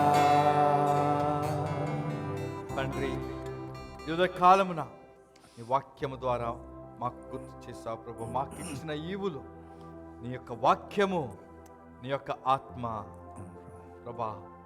ఈ గొప్ప ఈవులను బట్టి ఎన్నో స్తోత్రం. అంతేకాదు మా మీద చిక్కుని మమ్మలను ప్రభా నీ యొక్క రక్తము చేత కడిగి గాయములు కట్టి నీ ఆత్మతో నింపి మమ్మలను కాచి కాపాడుచు మరి నిరంతరం కాపాడబడాలని మీ సంఘములో మమ్మల్ని చేర్చి మరి నీ యొక్క వాక్యము అలాగే నీ యొక్క ఆత్మని ఆ యొక్క సహాయంనిచ్చి నడిపిస్తున్నావు. నీకు స్తోత్రాలు.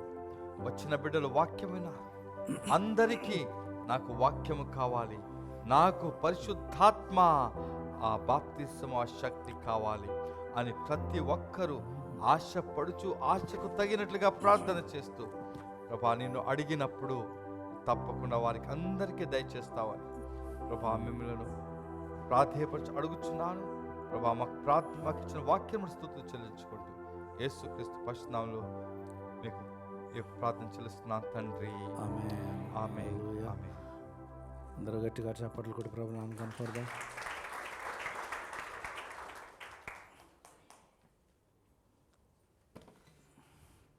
దేని కానుకల ద్వారా దేవుని ఆరాధిద్దాం.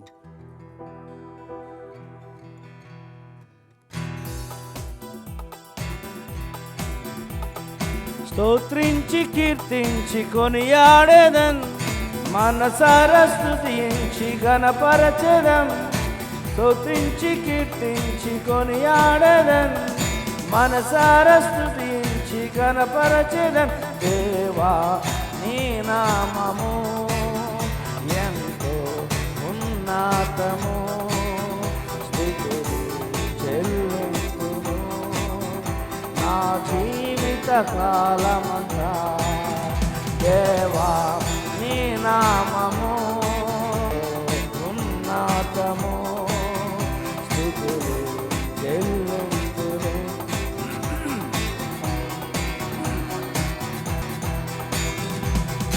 నీ నామం బలమైనది, నీ నామం ఘనమైనది.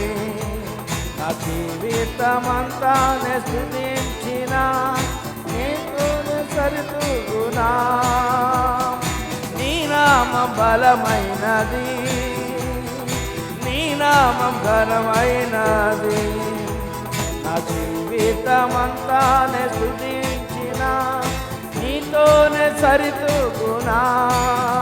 దేవా నీ నామము ఎంతో ఉన్నతము, స్తుతులు చెల్లింతును నా జీవిత కాలమంతా.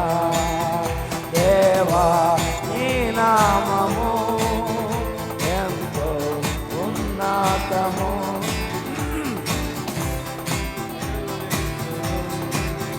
నా జీవిత కాలమంతా.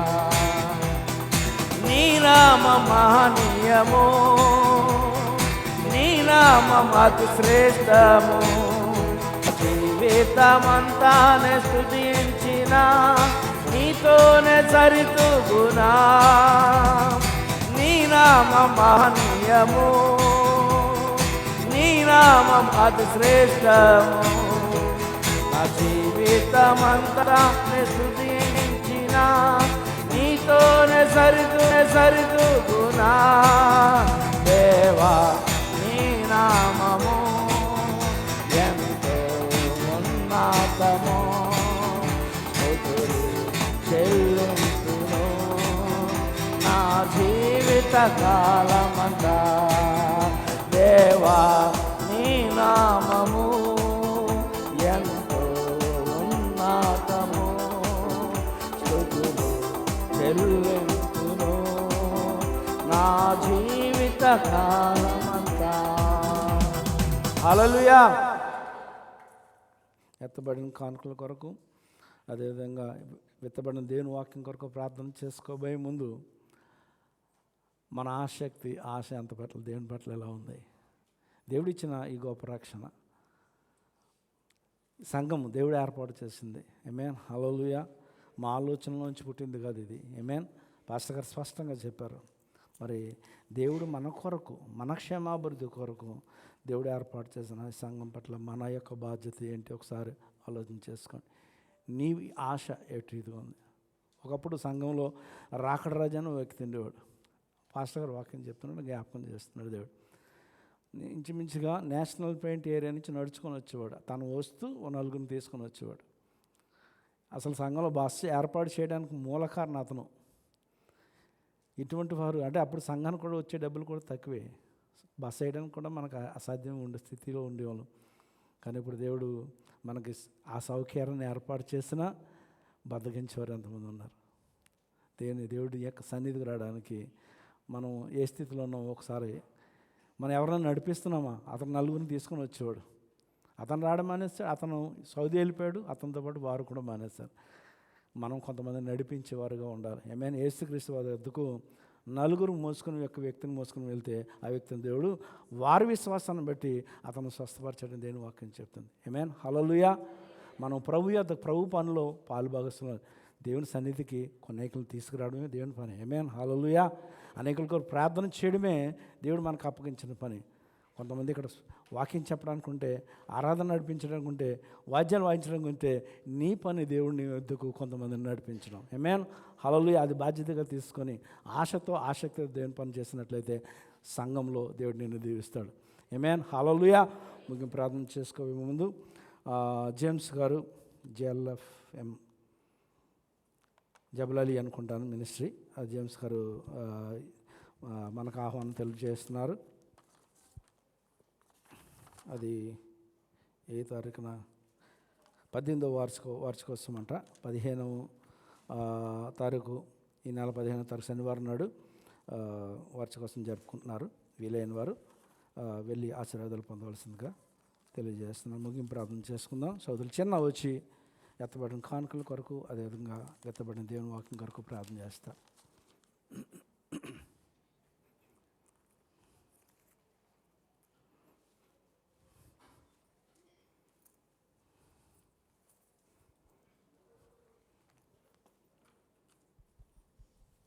హల్లెలూయా, హల్లెలూయా, హల్లెలూయా. స్తోత్రం, స్తోత్రం, స్తోత్రం. సర్వాధికారి సర్వశక్తిమంతుడైన దేవానికి మహిమ చెల్లిస్తున్నాం తండ్రి. ఇంతవరకు ప్రభానైనా నీ కృపను బట్టి నడిపించుకున్న దేవానైనా, స్థుతులని ఆరాధనలు తోడై నడిపించుకున్నావు ప్రభా. దేవా ఇదిగో తండ్రి ప్రభాన చెప్పబడే వాక్యం బట్టి వందనాలు చెల్లిస్తున్నాము దేవా. నాయన తండ్రి ప్రభా, మేము ఆశపడి జీవించే కృప మాకు దయచేయండి ప్రభా. తండ్రి నీ ఆత్మశక్తి పొందుకునే ప్రభానైనా జీవితంలో ప్రభానైనా మమ్మల్ని బలపరచమని అడుగుతున్నాము తండ్రి. దేవానైనా మరి చెప్పిన దైవదాసుని ప్రభానైనా బహుబలముగా వాడుకోండి ప్రభా.